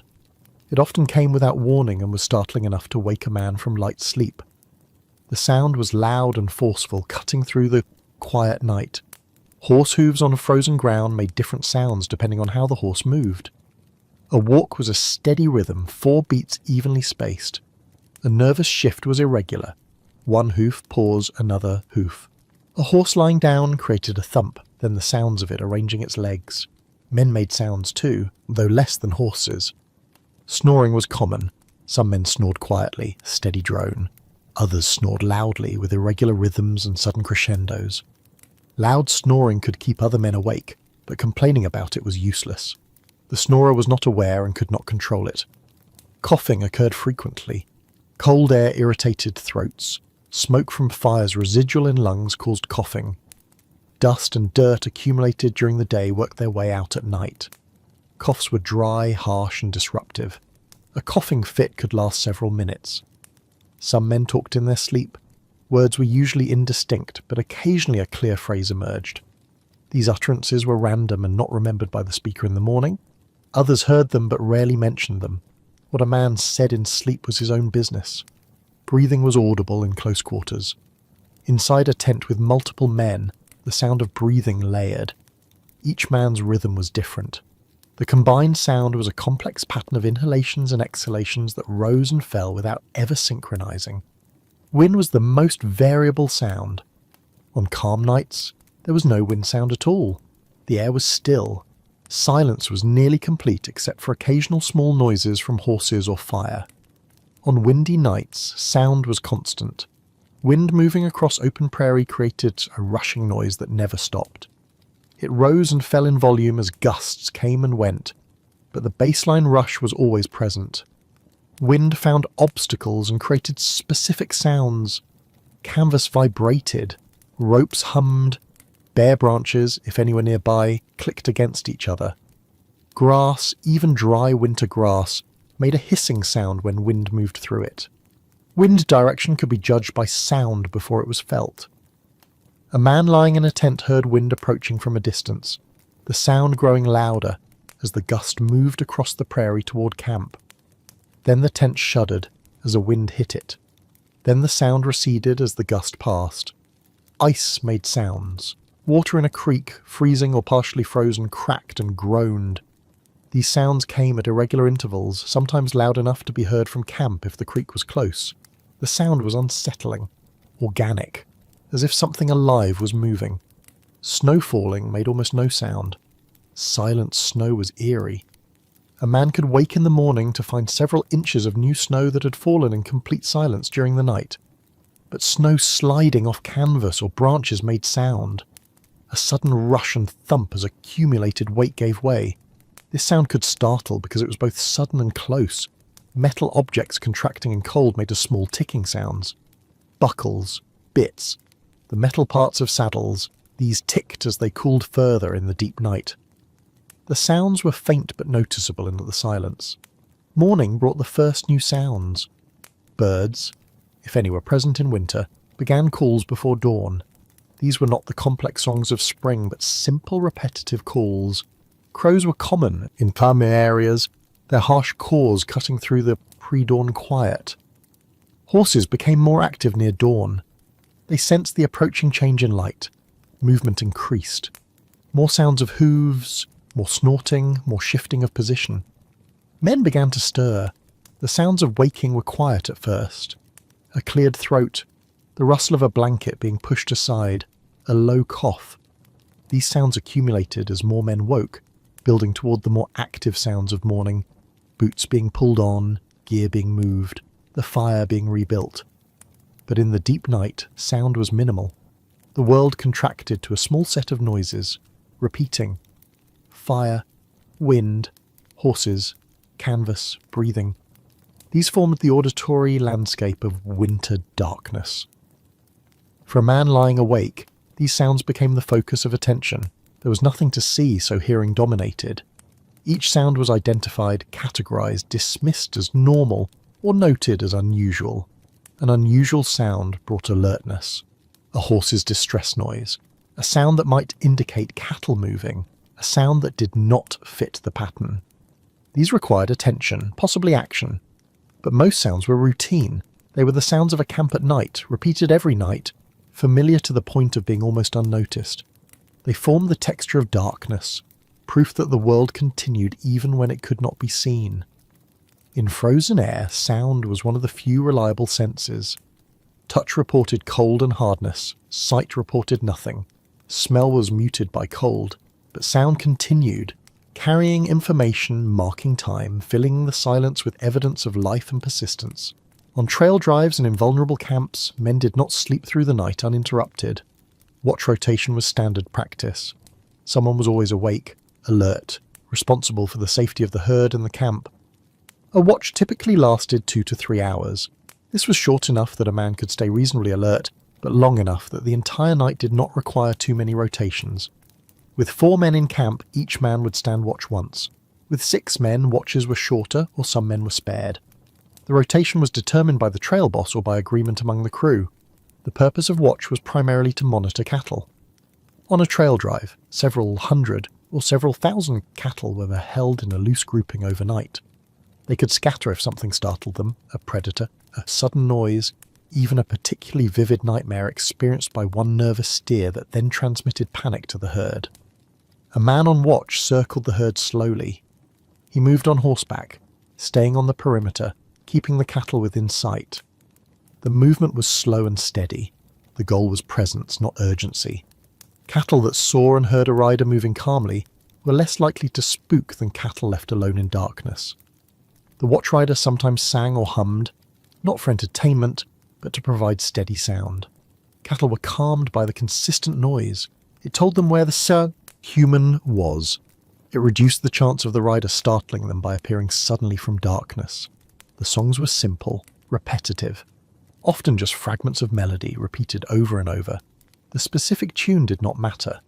The steadiness mattered. In camps without cattle, line camps, temporary camps during roundup, watch was less structured but still necessary. A man stayed awake to tend the fire, to listen for approaching horses or people, to ensure that nothing went wrong while others slept. Being woken for watch was abrupt. The man whose watch was ending approached the man whose watch was beginning and spoke his name, usually quietly but firmly. "Smith, your watch." The waking man emerged from whatever depth of sleep he had reached. Often this was light sleep, so waking was quick. Sometimes it was deeper sleep, and waking required several seconds of disorientation before full consciousness returned. There was no delay. Once woken, a man got up. Lying in the bedroll after being called for watch was not acceptable. The man who had been awake for 3 hours was cold, tired, and ready to sleep. Delay meant keeping him awake longer. The transition was brief. A few words exchanged. "Herd's quiet. Wind shifted an hour ago. Third horse on the line is restless." Information necessary for the next watch. Then the man going off watch returned to his bedroll, while the man coming on watch prepared.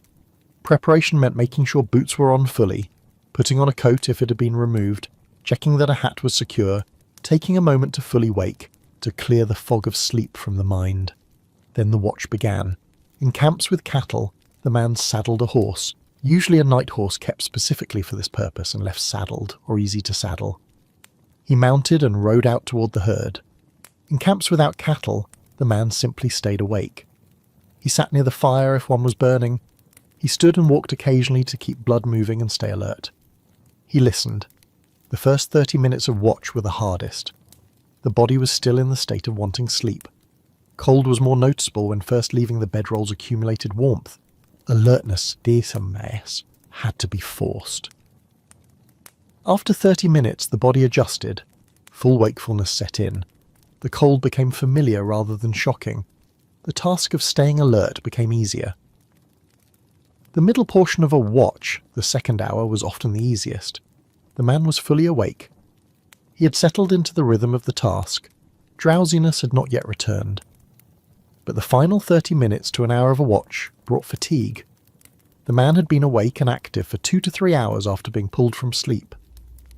The body wanted to return to rest. Staying alert required conscious effort. Time during a watch moved slowly.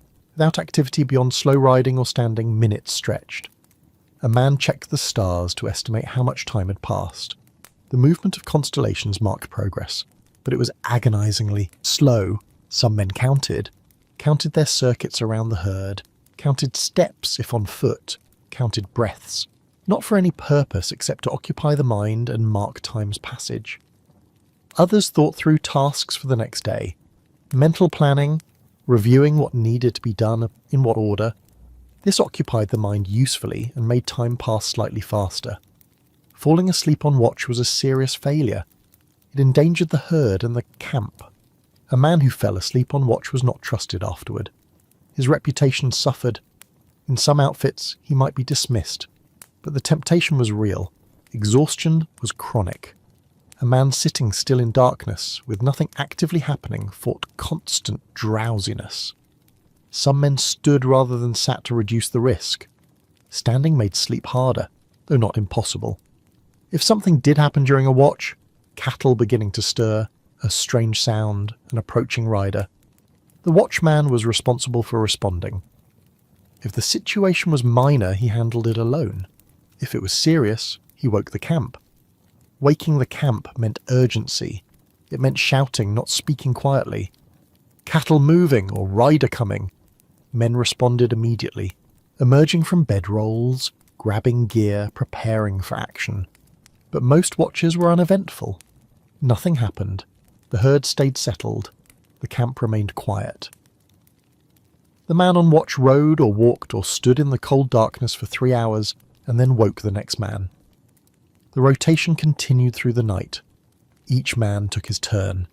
Each man then returned to his bedroll for whatever sleep could be gained in the remaining hours. This system meant that no one slept a full night. Even men not currently on watch knew they would be woken. Sleep was guarded, partial, anticipating interruption. The cumulative effect was exhaustion. One night of interrupted sleep was tolerable, but trail drives lasted weeks. Night watch was every night.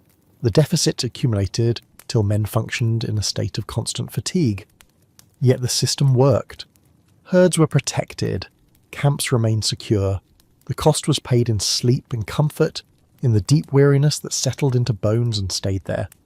Some men adjusted better than others. Older cowboys with years of experience had learned to fall asleep quickly when their watch ended, and to wake instantly when called. Younger men struggled more, lying awake after their watch or waking groggily when called for the next one.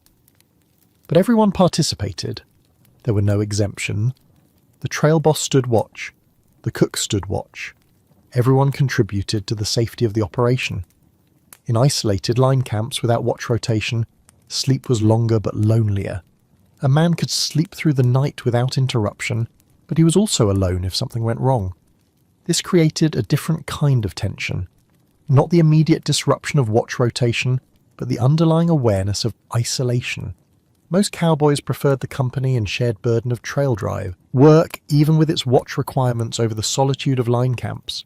Interrupted sleep in the presence of others was more tolerable than uninterrupted sleep alone. The watch rotation was one more way that winter nights were not restful. sleep was not a refuge. It was a resource, carefully managed, never sufficient, always interrupted, and yet men endured it. Night after night, season after season. They woke when called, stood their watch, and returned to cold bedrolls for whatever sleep remained before morning.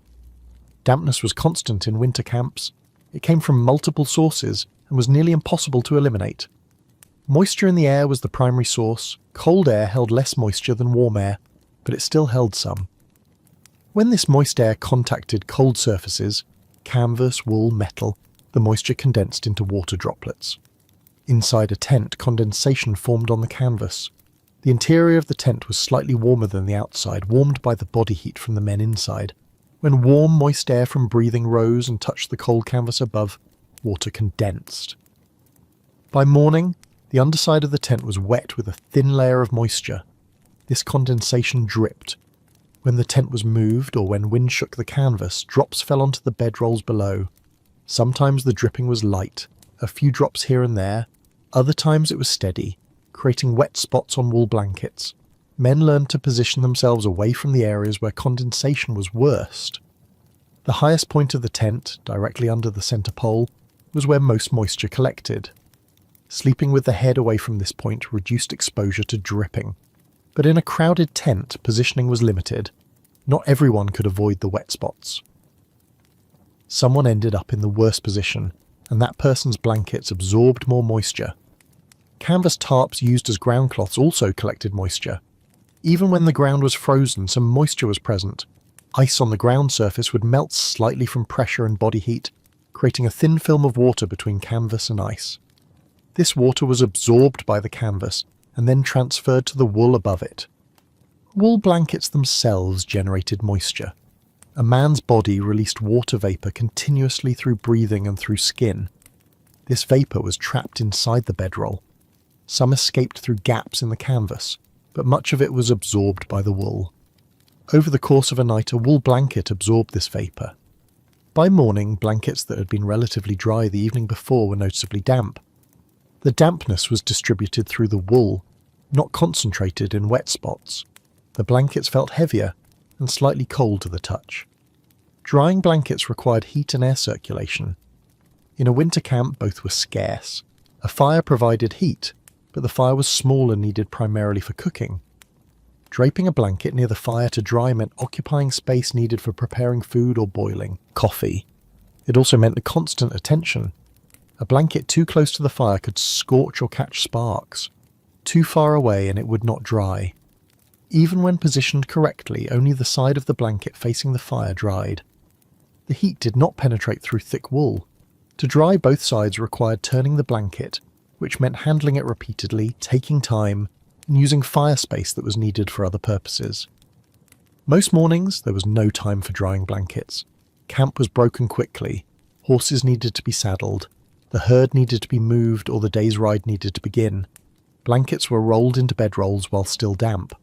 Rolling damp blankets trapped the moisture inside. The tight roll prevented air circulation. The dampness stayed in the wool, distributed evenly but never dissipating. Each night the blankets started damp and absorbed more moisture. The dampness accumulated. Some cowboys tried to shake out their blankets in the morning before rolling them. This dislodged frost or surface water but did not address moisture deep in the wool fibers. The blankets still rolled up damp. Hanging blankets on a rope or fence to air out required time and a place to hang them. In a temporary camp there was no fence. A rope could be strung between 2 points, but this required finding suitable anchor points and having rope to spare. Those mornings, this was not practical. In line camps or more permanent setups, blankets could be hung on walls inside a cabin or on a porch. Air circulation was better indoors than packed in a bedroll. Over several days, blankets hung inside would gradually dry, but this required staying in one place long enough for drying to occur. On trail drives or moving camps, blankets never fully dried.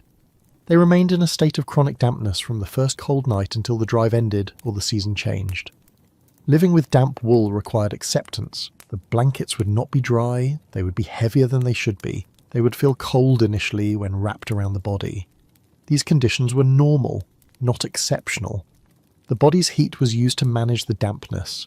When a damp blanket was wrapped around a person, body heat gradually warmed the moisture. The water in the wool fibres absorbed heat, and as it warmed it felt less cold. Eventually, the blanket reached a neutral temperature where it was no longer drawing heat away aggressively.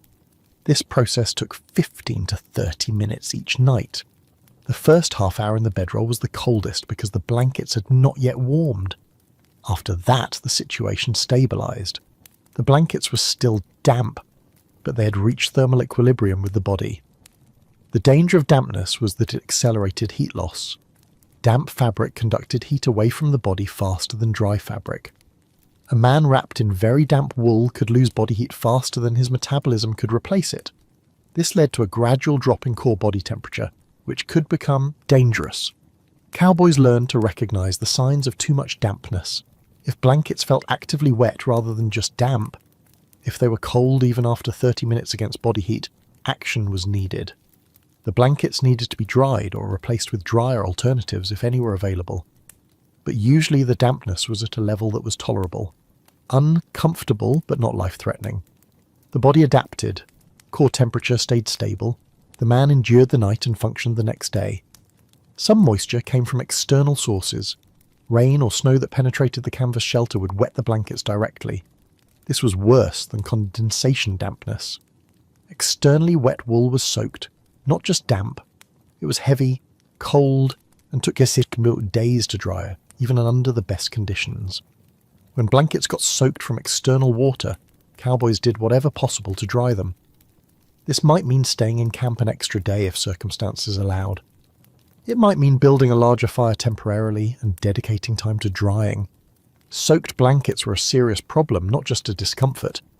But most of the time, the issue was not soaking but steady, low-level dampness. The kind that accumulated slowly, that was always present, that became the normal state of the bedding. Men learned to live with damp wool the same way they learned to live with cold ground and long nights. It was a condition of the work. Complaining about it accomplished nothing. Managing it meant small actions, shaking out frost in the morning, positioning blankets to dry when possible, rolling them loosely rather than tightly to allow some air movement. These actions did not solve the problem. They only kept it from getting worse. Dampness would remain until conditions changed, until the weather warmed, until the work ended, until the season turned. In the deep cold of winter, dampness and cold combined to create a particular kind of misery. Not dramatic or acute, but grinding. A weight that pressed down night after night, week after week. Endurable, but only just. And endure it they did. Because there was no choice. Because the work required presence regardless of comfort. Because this was the cost of making a living in that place in that time. Dampness, like so much else, was simply accepted. One more difficulty in a long list of difficulties. One more thing to manage, to tolerate, to live with until it could finally be left behind. Warmth in a winter bedroll was not a general condition. It was localized, existing in small pockets that required effort to create and maintain. The human body generated heat. At rest, an adult male produced roughly the same amount of heat as a 100-watt light bulb. This heat radiated outward from the core, the chest and abdomen, toward the extremities and the skin surface. In a bedroll, this heat was partially trapped. Wool layers above the body blocked some of the heat from escaping into the cold air. The canvas shell blocked wind. Together, these created a space where the body's heat could accumulate rather than immediately dispersing. But the accumulation was incomplete. Heat escaped through gaps, at the neck where canvas met skin, at the feet if they extended beyond the blanket's edge, through the canvas itself which was porous enough to allow some heat transfer. The result was zones of warmth within the bedroll, not uniform temperature throughout. The warmest zone was at the core. The chest and upper abdomen, wrapped closely in wool, retained heat most effectively. This area could feel genuinely warm, especially if multiple blankets were layered there. A man's hand placed on his own chest would feel warmth radiating through the fabric. But this warmth did not extend far. 6 inches away from the core, temperature dropped noticeably. At the shoulders, warmth was present but diminished. At the neck, cold air from outside the bedroll mixed with warm air from inside, creating a transitional zone that was neither warm nor cold. Arms were difficult to keep warm. Extended straight, they reached beyond the core's heat. Blood travelling to the hands cooled along the way. Hands themselves, at the end of long limbs, were often the coldest part of the body aside from human feet. Some men tucked their hands under their armpits. This brought hands close to the core where warmth was greatest. The position was uncomfortable for sleeping but effective for warming. After 15 or 20 minutes, hands warmed enough that they could be moved to a more comfortable position. Others kept hands tucked inside the front of their shirt against the stomach.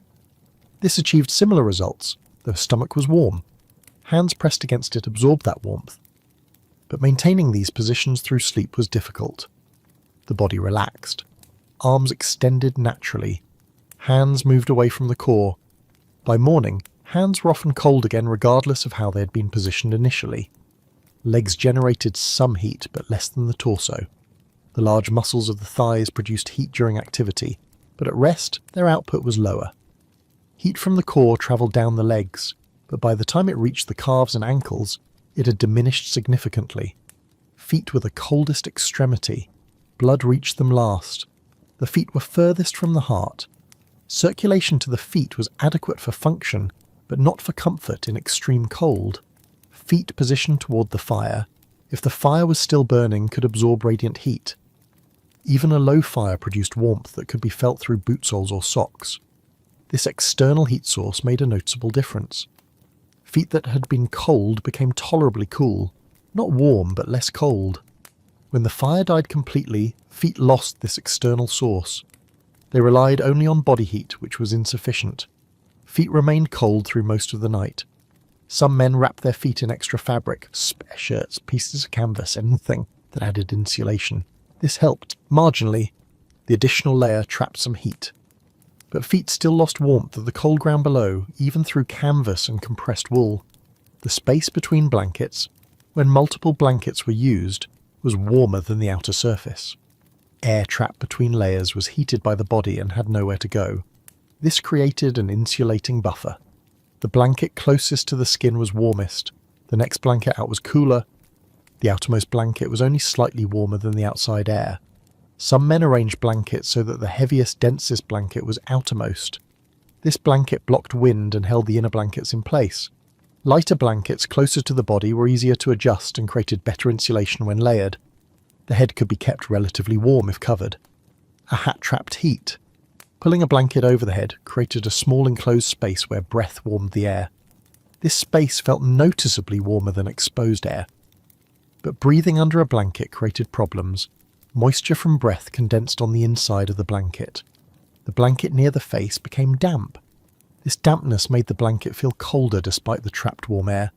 Some men created a small opening in the blankets near the face. This allowed fresh air in and moist air out while still maintaining a partially enclosed space. The balance was delicate. Too large an opening and cold air flooded in. Too small and moisture accumulated.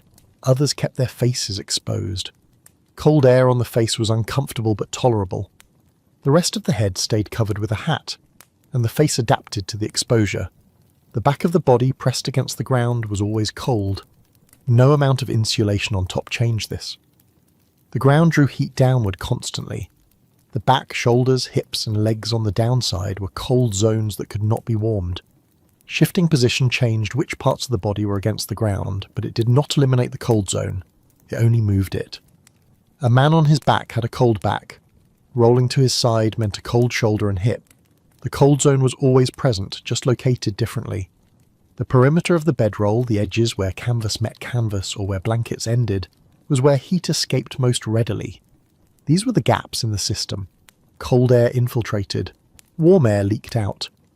Managing these gaps meant constant small adjustments, pulling the canvas tighter around the shoulders, tucking the blanket edge under the body to seal a gap at the hip. These adjustments created temporary improvements. The gaps sealed, heat stayed in, the zone of warmth expanded slightly. But movement during sleep undid these adjustments. A shift of position opened new gaps. Cold air entered. The work of sealing had to be done again. Some men used their gear to block gaps. A saddle positioned at the head of the bedroll blocked wind from that direction. A pile of canvas or spare clothing placed along one side created a barrier. These external blocks did not add warmth, but they reduced heat loss. Creating warmth was not possible. The body generated only so much heat. No action could increase that generation. All efforts were about conservation. keeping the heat that existed from escaping too quickly. This meant that true warmth was rare. A man might feel warm at his core for a brief time in the evening, immediately after settling into the bedroll and before the cold had fully penetrated. But this warmth faded as the night progressed. What remained was zones of relative warmth, areas that were less cold than others, the core less cold than the limbs, the head less cold than the feet. These gradations were what defined comfort. Not the presence of warmth, but the absence of severe cold in critical areas. Managing these zones required attention.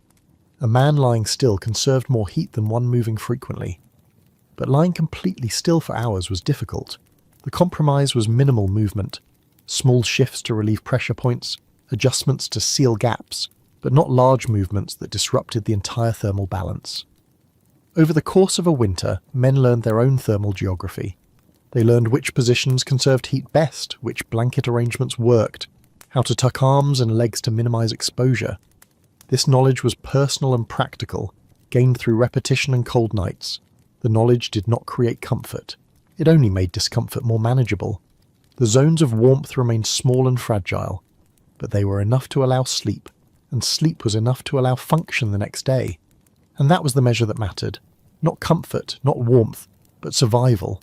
The small zones of relative warmth carefully maintained through the night kept core temperature stable. They prevented the cold from penetrating so deeply that it caused harm. They were small victories in a long, cold struggle, but victories nonetheless. Not all cowboys spent winter nights in the company of others. Some worked line camps, remote stations where one or two men stayed for weeks at a time, checking cattle and maintaining fences across vast sections of ranch land. A line camp was minimal, usually a small cabin, though sometimes just a tent or a dugout carved into a hillside. The structure provided basic shelter, 4 walls, a roof, perhaps a door. Often there was a small stove, sometimes only a fire pit. The cabin might measure 10 feet by 12 feet. 1 room, 1 window if any, a bunk or a platform for bedding, a table and chair if the previous occupant had built them. More often just the bare structure. 1 man or 2 men stayed in this camp through winter. Their job was to ride out each day, covering assigned territory, looking for cattle that were sick, injured, or trapped in difficult terrain. They checked fence lines for breaks. They tracked predators. They reported conditions back to the main ranch periodically. The isolation was profound. The nearest other human might be 20 or 30 miles away. Travel to the main ranch required a full day's ride, sometimes longer. In bad weather, travel was impossible. A man in a line camp woke alone. He prepared his own food alone. He rode all day, seeing no one. He returned to the cabin alone. He ate alone. He slept alone. This pattern continued day after day. The silence was different from the silence of a shared camp. In a trail drive camp, even when men were not talking, there were sounds of human presence. Someone shifting position, a cough, breathing. These sounds confirmed that other people existed nearby. In a line camp, there were no human sounds except those the man made himself. At night, in the cabin, the only breathing he heard was his own. The only movements were his own. The silence was absolute in a way that silence in a shared camp never was. Some men tolerated this well. They were naturally solitary or had learned to be comfortable alone. They found the isolation peaceful. The absence of social demands was restful. They could move through their days without conversation, without accommodation of others, without compromise. Other men struggled. The isolation pressed on them. The silence became oppressive. They talked to themselves to break it. They talked to their horses, carrying on one-sided conversations as if the animals could respond. Some sang constantly, not for pleasure but for the sound of a voice. The nights were longer in isolation. In a shared camp, even if men did not talk, their presence provided a psychological anchor. Someone else was enduring the same cold, the same darkness. The burden was shared even if not discussed. In a line camp, the burden was individual. The cold felt colder. The darkness felt darker. Time moved more slowly. A man lying awake at midnight in a line camp had no reference point except his own thoughts. Some men kept journals, writing down events of the day, observations about weather, thoughts about anything. The act of writing created a structure. It marked time. It gave purpose to the evening hours. A man who wrote for 30 minutes had 30 fewer minutes to fill with nothing. Others carved wood, repaired gear, or did small projects around the cabin. Keeping hands busy occupied the mind. An evening spent mending a bridle or carving a new peg was an evening that passed. But when these tasks were done, when there was nothing left to occupy attention, the isolation remained. A man sat in a small cabin, lit by a single candle or lamp, listening to wind outside and his own breathing inside. Sleep in a line camp was different from sleep in a shared camp. There was no watch rotation, no one to wake him, no need to stay alert for others. A man could sleep as long as darkness lasted if exhaustion allowed. But the isolation affected sleep. Some men slept poorly because the silence was too complete. Every small sound, the cabin settling, wind against walls, a branch scraping the roof was noticeable and potentially alarming. Without other people to provide context and reassurance, small sounds became magnified. Others slept heavily. The exhaustion from long days of riding combined with the monotony of isolation created deep fatigue. These men fell asleep quickly and slept through the night, waking only when morning light entered the cabin. The cabin itself provided better shelter than a tent. Walls blocked wind more effectively than canvas. A stove, if present, could be kept burning through the night, providing sustained heat. A man in a line camp cabin was warmer than a man in a tent on a trail drive. But this physical comfort did not compensate for psychological isolation. Cold could be endured. Loneliness was harder. A line camp rotation typically lasted 4 to 6 weeks. A rider was assigned to the camp, stayed for that duration, then was relieved by another rider. The man coming off line camp duty rode back to the main ranch, rejoined the company of others, and eventually was sent out again. The transition from isolation to company was abrupt. After weeks of silence and solitude, returning to a ranch with other people, with conversation with social complexity, was overwhelming. Some men needed days to readjust.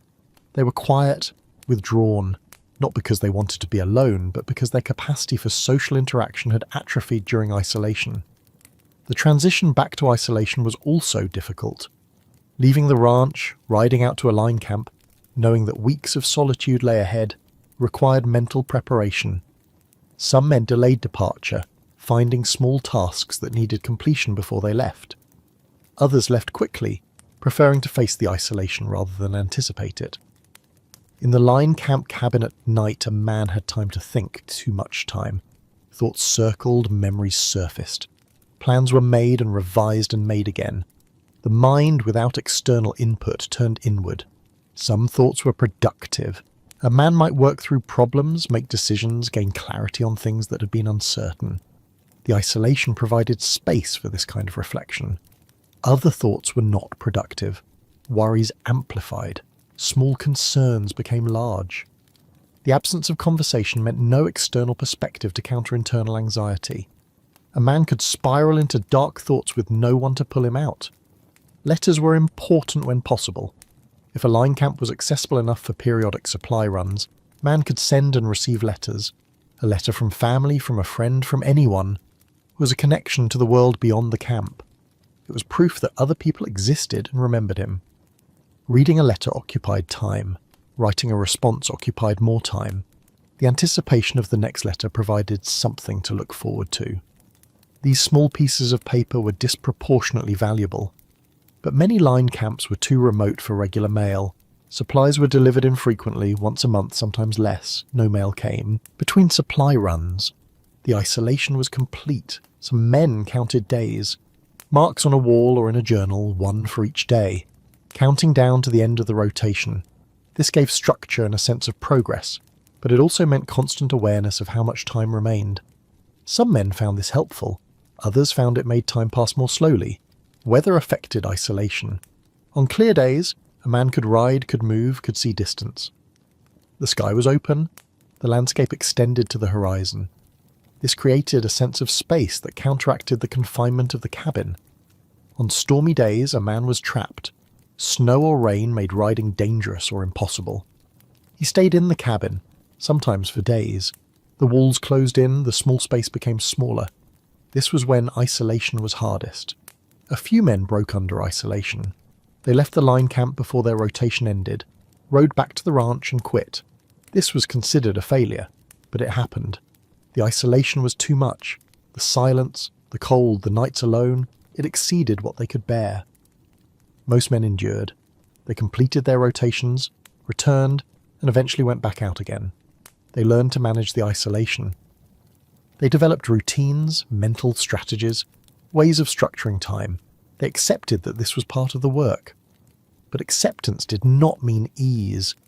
Even men who endured many winters in line camps admitted that the nights were hard, that the solitude pressed on them, that returning to the cabin each evening knowing no one would be there never became fully comfortable. Line camp isolation was a different kind of difficulty than the shared hardships of trail drives. It was not the cold or the discomfort. Those existed in line camps too. It was the absence of human presence during the hardest parts of the experience. A man in a shared camp suffered, but he suffered alongside others. A man in a line camp suffered alone, and suffering alone, even if the physical conditions were slightly better, was in some ways harder to bear. The line camp winters were endured one night at a time. One day at a time. A man woke, rode, returned, slept. Then woke and did it again. The days accumulated, the isolation persisted, and eventually the rotation ended, and he left. Until the next time. Because line camps needed tending every winter, and someone had to do it. The first winter night on the frontier was the worst. A man who had not experienced sleeping on frozen ground, wrapped in damp wool, exposed to cold for 14 hours, this man found the experience shocking. The cold was more penetrating than expected. The ground was harder. The dampness was more pervasive. Sleep, when it came, was light and fragmentary. Morning arrived with the man exhausted, stiff, and questioning whether he could endure another night like it. But the second night was slightly different. The shock was less. The cold was expected rather than surprising. The man knew what to anticipate. This knowledge did not reduce the cold, but it changed his response to it. By the 10th night, patterns had formed. The man knew how to arrange his bedroll for maximum efficiency. He knew which position to lie in first, how long before he needed to shift, where to tuck his hands. These small pieces of knowledge accumulated into a system. By the 20th night, the system was automatic. The man did not think about arranging his bedroll. His body performed the actions while his mind was elsewhere. The routine had been absorbed into muscle memory. By the 50th night, something else had changed. The discomfort was still present, the cold, the hardness, the dampness. But the man's perception of it had shifted. What had once seemed unbearable was now simply the condition of sleeping. Not comfortable, but normal. This was adaptation. Not physical adaptation in the sense that the body had changed, but psychological adaptation. The baseline had shifted. The comparison point was no longer a warm bed in a house, but the previous 50 nights on cold ground. Some physical adaptation did occur. The body became more efficient at conserving heat. Circulation to extremities improved slightly over time. Men noticed that their hands and feet, while still cold, were not quite as cold in the third month of winter as they had been in the first month. Skin toughened. Areas that had been tender, pressure points on hips and shoulders, developed slight callousing, not enough to eliminate discomfort, but enough to reduce it marginally. Tolerance for sleep deprivation increased. The body adjusted to functioning on 6 hours of broken sleep instead of 8 hours of continuous sleep. Energy levels stabilized at a lower baseline. The man learned to pace himself differently through the day, conserving energy, not expending it unnecessarily. Mental adaptation was more significant than physical. The mind learned to ignore certain discomforts. The constant low-level ache of lying on hard ground became background noise. Attention no longer fixed on it. Other thoughts could occupy the mind even while the body remained uncomfortable. This was not the same as the discomfort disappearing. It was still present. But it no longer dominated consciousness. A man could lie in his bedroll, cold and uncomfortable, and think about other things. The next day's work, a memory, plans for spring. The discomfort was there, acknowledged, but not central. Cowboys developed personal techniques over time, small adjustments that made specific aspects of the night more tolerable. One man learned that if he exhaled slowly before pulling the blanket over his face, the moisture from his breath dissipated more before condensing on the wool. This kept the blanket near his face slightly drier. Another discovered that rotating his hips slightly every hour prevented the sharp ache that developed when staying in one position too long. The rotation became automatic, performed without waking fully. A third learned to count breaths when falling asleep. The counting occupied his mind and prevented it from fixating on cold or discomfort. Within a few minutes of starting to count, sleep usually came. These techniques were individual. What worked for one man might not work for another. But every experienced cowboy had his own set of small strategies, developed through trial and repetition. Experienced men could also read conditions better. They knew by the feel of the air at sunset how cold the night would be. They knew which ground would be coldest, which positions would drain heat fastest. This knowledge allowed them to make better choices about where to sleep and how to arrange their bedding. A new man made mistakes. He positioned his bedroll poorly. He used too few blankets or arranged them inefficiently. He fought the discomfort rather than accepting it. These mistakes led to worse nights than necessary. An experienced man made fewer mistakes. His decisions were informed by previous winters. He accepted discomfort as inevitable and focused on minimizing it rather than eliminating it. His nights were still hard, but they were less hard than a new man's nights. The learning curve was steep at first, then flattened. The greatest improvement came in the first month. A man learned more about managing winter nights in his first 30 nights than in the next 90. After that first month, he had learned most of what could be learned. The rest was repetition and refinement. But there was a limit to adaptation. The body could adjust only so much. No amount of experience made frozen ground soft. No amount of technique made damp wool dry. The fundamental conditions did not change. What changed was the man's capacity to endure them. His tolerance increased, his psychological resources deepened. He learned that he could endure more than he thought possible, and then he endured more than that. This learning was not pleasant. It was not growth in a positive sense. It was the development of capacity for endurance under hardship. A useful capacity for the work, but a hard-won one. Some men reached their limit. They learned that they could not adapt sufficiently. The winters defeated them. These men left the work or requested assignments that did not require winter exposure. There was no shame in this. The limits of human tolerance varied. Some men had higher limits than others, but most men adapted enough to continue. They learned to function through winter, to perform their work, to survive the nights. They became veterans who could then help newer men learn the same lessons. The knowledge was passed informally. An older cowboy watching a younger one struggle would offer advice. Roll your blankets tighter. Don't take your boots off. Sleep on your side, not your back. Small pieces of practical wisdom given briefly without elaboration. The younger man tried the advice. Sometimes it helped, sometimes it did not. But the accumulation of such advice combined with personal experience created the learning that allowed survival. By the end of a winter season, 3 or 4 months of cold nights, a man had changed. Not visibly, but internally. He had learned what his body and mind could endure. He had developed the capacity to continue functioning under conditions that would have broken him before. This was not a lesson he sought. It was a lesson imposed by circumstance, but it was a lesson that stayed with him. The knowledge that he could endure, that he had endured, became part of his identity, and when the next winter came, he applied that knowledge again. The first night was still hard, but it was not as hard as the first night of his first winter. He had learned, his body remembered, and he endured. The coldest hour came before dawn, sometime between 4 and 5 in the morning, when the night had lasted for 12 or 13 hours. The temperature reached its lowest point. The ground had radiated away all retained heat. The air had cooled throughout the night. No sun had warmed anything for many hours, and the sun would not rise for another hour or more. This was the depth of cold. Men who had been sleeping fitfully often woke during this hour. The cold penetrated through wool and canvas. The body, depleted after hours of maintaining core temperature, struggled to generate sufficient heat. Shivering began, involuntary muscle contractions attempting to produce warmth. Shivering was exhausting. It consumed energy without providing effective warmth. A man shivering in his bedroll was burning calories but not getting warmer.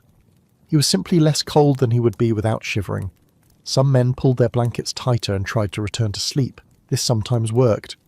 The shivering would subside, sleep would return for another hour. Others gave up on sleep. They lay awake, waiting for dawn. The waiting was difficult. Time moved slowly. The cold was insistent. There was nothing to do but endure. The first sign of dawn was subtle. The darkness did not suddenly lighten. Instead, it shifted in quality. The pure black of deep night became a very dark grey. The shift was almost imperceptible, but a man who had been lying awake watching for it could detect it. This first lightening occurred perhaps 45 minutes before actual sunrise.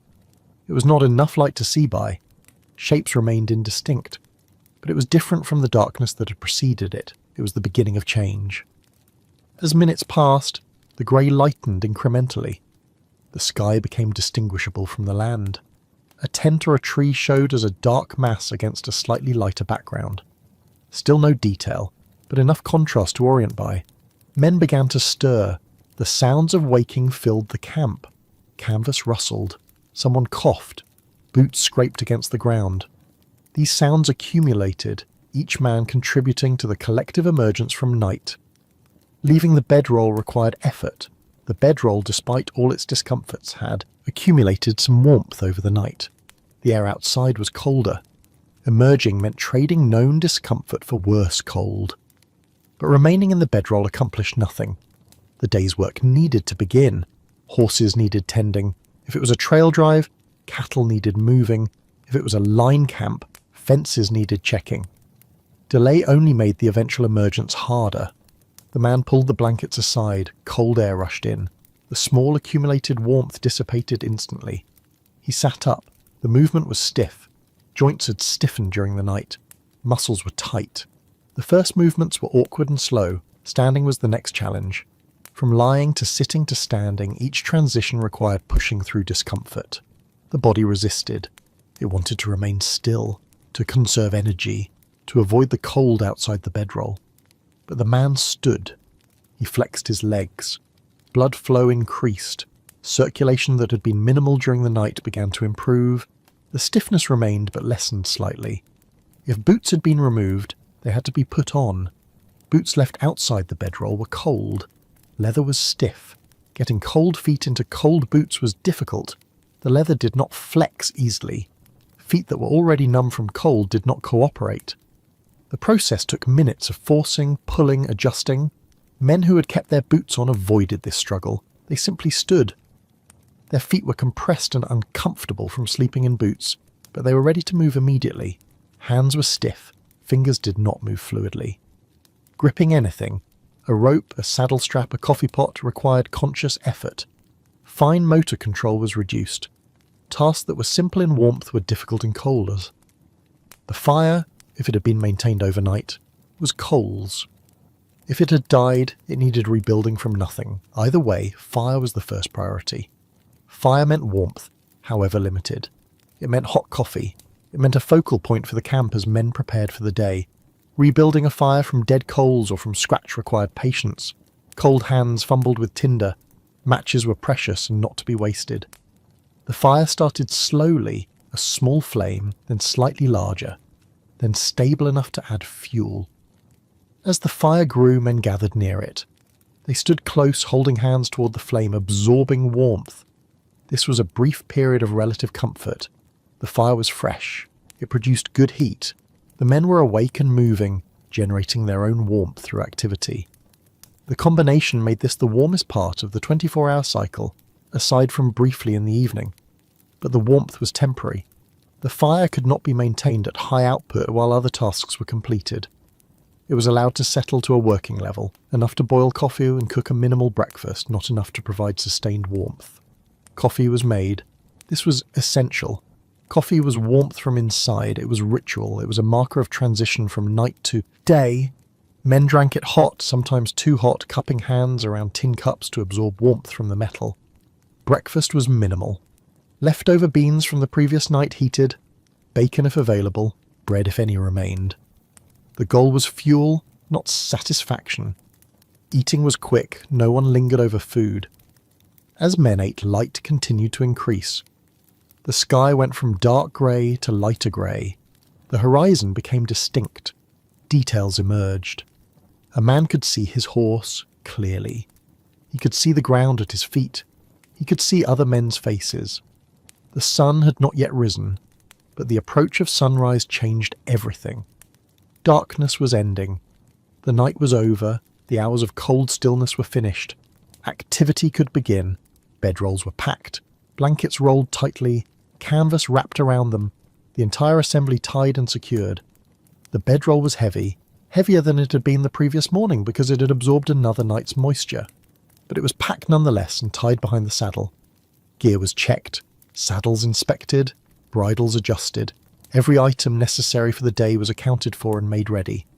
This process was routine, performed with minimal thought, but it was thorough. Missing or damaged gear created problems that could not be easily solved in remote locations.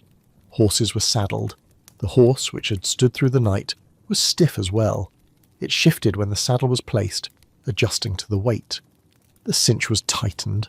The horse was ready. By the time the sun actually appeared, the first edge showing above the horizon, the camp was broken. Bedrolls packed, horses saddled, fire extinguished, men mounted. The sun, when it came, provided light but little immediate warmth. The air remained cold, but the psychological impact of sunrise was significant. The night was definitively over. The day, with its work and its motion, had begun. Men rode out from camp. The movement generated warmth. Blood flowed more freely. Muscles loosened. Within an hour of sunrise, the stiffness of morning had faded. The body was functional again. The night receded into memory. It had been endured. Another one would come.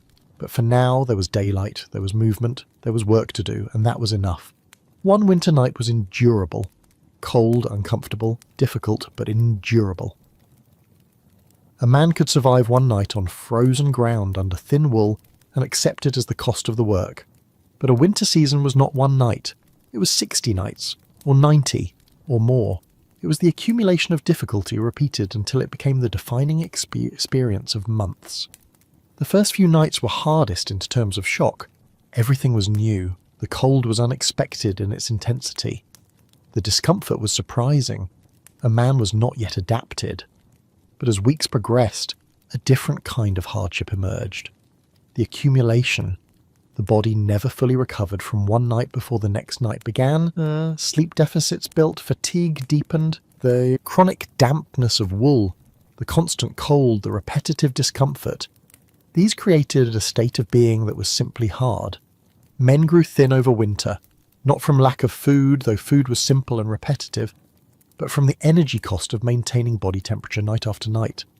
Calories were burned keeping warm, weight dropped, faces became leaner, bodies became more angular, clothing wore out, wool blankets developed thin spots, canvas tore and was patched, coats lost buttons, boots developed cracks, everything a man owned deteriorated under constant use and exposure. By spring, gear that had been serviceable in autumn was barely functional. The psychological accumulation was harder to measure but equally real. The first night a man told himself it was temporary. The 10th night, he told himself he could adapt. The 50th night, there was nothing left to tell himself. It simply was, the condition of existence for the duration of the season. Some men broke. Not dramatically, not with a single moment of failure, but gradually. The accumulation exceeded their capacity. They became withdrawn, silent, less functional. They performed their tasks, but the vitality was gone. They were enduring, but barely. Most men did not break. They found a level of functioning that was sustainable and maintained it. Not thriving, not comfortable, but continuing. They did the work. They made it through each day. They survived each night. The social bonds in a crew were important in this context. Shared hardship created connection. Men who suffered together developed loyalty. They helped each other. Small acts, sharing dry socks, offering a warmer spot near the fire, saying nothing when someone was struggling. These acts mattered. In line camps where men were isolated, the lack of these bonds made the season harder. A man alone had only his own resources.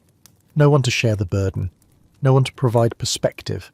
The accumulation of difficulty was carried individually, and it weighed more heavily. Weather varied through the season. Some weeks were colder than others, some storms brought more snow or rain. But the variation did not provide real relief. A less cold night was still cold. A dry night was still hard. The best nights were simply less difficult than the worst nights. There was no escape. A cowboy could not decide the work was too hard and leave for a week to recover. The work was continuous. Cattle needed tending, fences needed checking, herds needed moving. The work did not pause for cold weather. It intensified during cold weather because that was when cattle were most vulnerable. So men continued. Day after day, night after night. They rose in the cold, they worked through the day, they made camp in the cold, they slept in the cold, they rose again. The repetition created a kind of numbness. Not physical numbness, though that occurred too, but emotional numbness. The man stopped feeling the difficulty as acutely because feeling it was exhausting. He simply moved through the routine without emotional engagement. This numbness was protective, it allowed continuation, but it also meant a part of the man shut down. The capacity for feeling joy or satisfaction diminished along with the capacity for feeling distress. Everything flattened to a middle state of simply enduring. Spring, when it came, did not arrive suddenly. Winter released its grip slowly. Nights were cold, then less cold, then cool. Snow melted, ground thawed, daylight lengthened. The transition from winter to spring took weeks, but there came a night, somewhere in late March or early April, depending on the location, when a man realized he had slept through the night without severe cold. He had been uncomfortable, but not painfully so. His blankets were damp, but not soaked. He had slept several hours continuously without waking. That night marked the end of the winter season. Not the calendar end, but the experiential end. The worst was over. In the days after that night, recovery began. Men's bodies filled out. Energy returned. Gear was repaired or replaced. Conversations became less sparse. The flatness lifted gradually. But the winter left marks. Physical marks. Scars from injuries, damage to hands and feet from repeated cold exposure, wear on the body from months of hard sleeping, and psychological marks. The knowledge of what had been endured, the awareness of capacity for endurance, the memory of nights that had seemed endless, mornings that had come finally, days that had blurred together into a single long winter. Men who completed a winter season on the frontier carried that experience forward. It became part of who they were. They were men who had endured. They had done what needed doing despite difficulty. They had not quit. This was not heroism, it was not adventure. It was simply work, hard work done in hard conditions, for modest pay. But the men who did it knew what it required. They knew what they had given to it. And when the next winter came, they would do it again. Because it was the work. Because cattle needed tending. Because someone had to sleep on frozen ground under thin wool through long, cold nights. And they had learned that they could, that they would, that they had before and would again. The accumulation of winters defined a cowboy's career as much as any skill with horses or knowledge of cattle. It was the persistence through repetitive hardship, the capacity to face another winter night after having faced so many already. This capacity was not taught. It was not inherent. It was developed through experience, through endurance, through the slow accumulation of difficult nights until they became simply what nights were. What it meant across a season was this. A man learned what he could bear, and then he bore it, night after night, season after season, until eventually there came a season when he did not have to anymore. When the work ended, or when age ended his ability to do it, or when circumstances changed and other opportunities appeared. And then he looked back on those winters, on those nights, on the cold and the darkness and the thin wool and the frozen ground. And he remembered, not with pleasure, but with the knowledge of having survived, of having continued when continuing was difficult. That was what it meant. Across a season, across a life, that endurance, that continuation, that simple, hard-won persistence through cold nights on the frontier.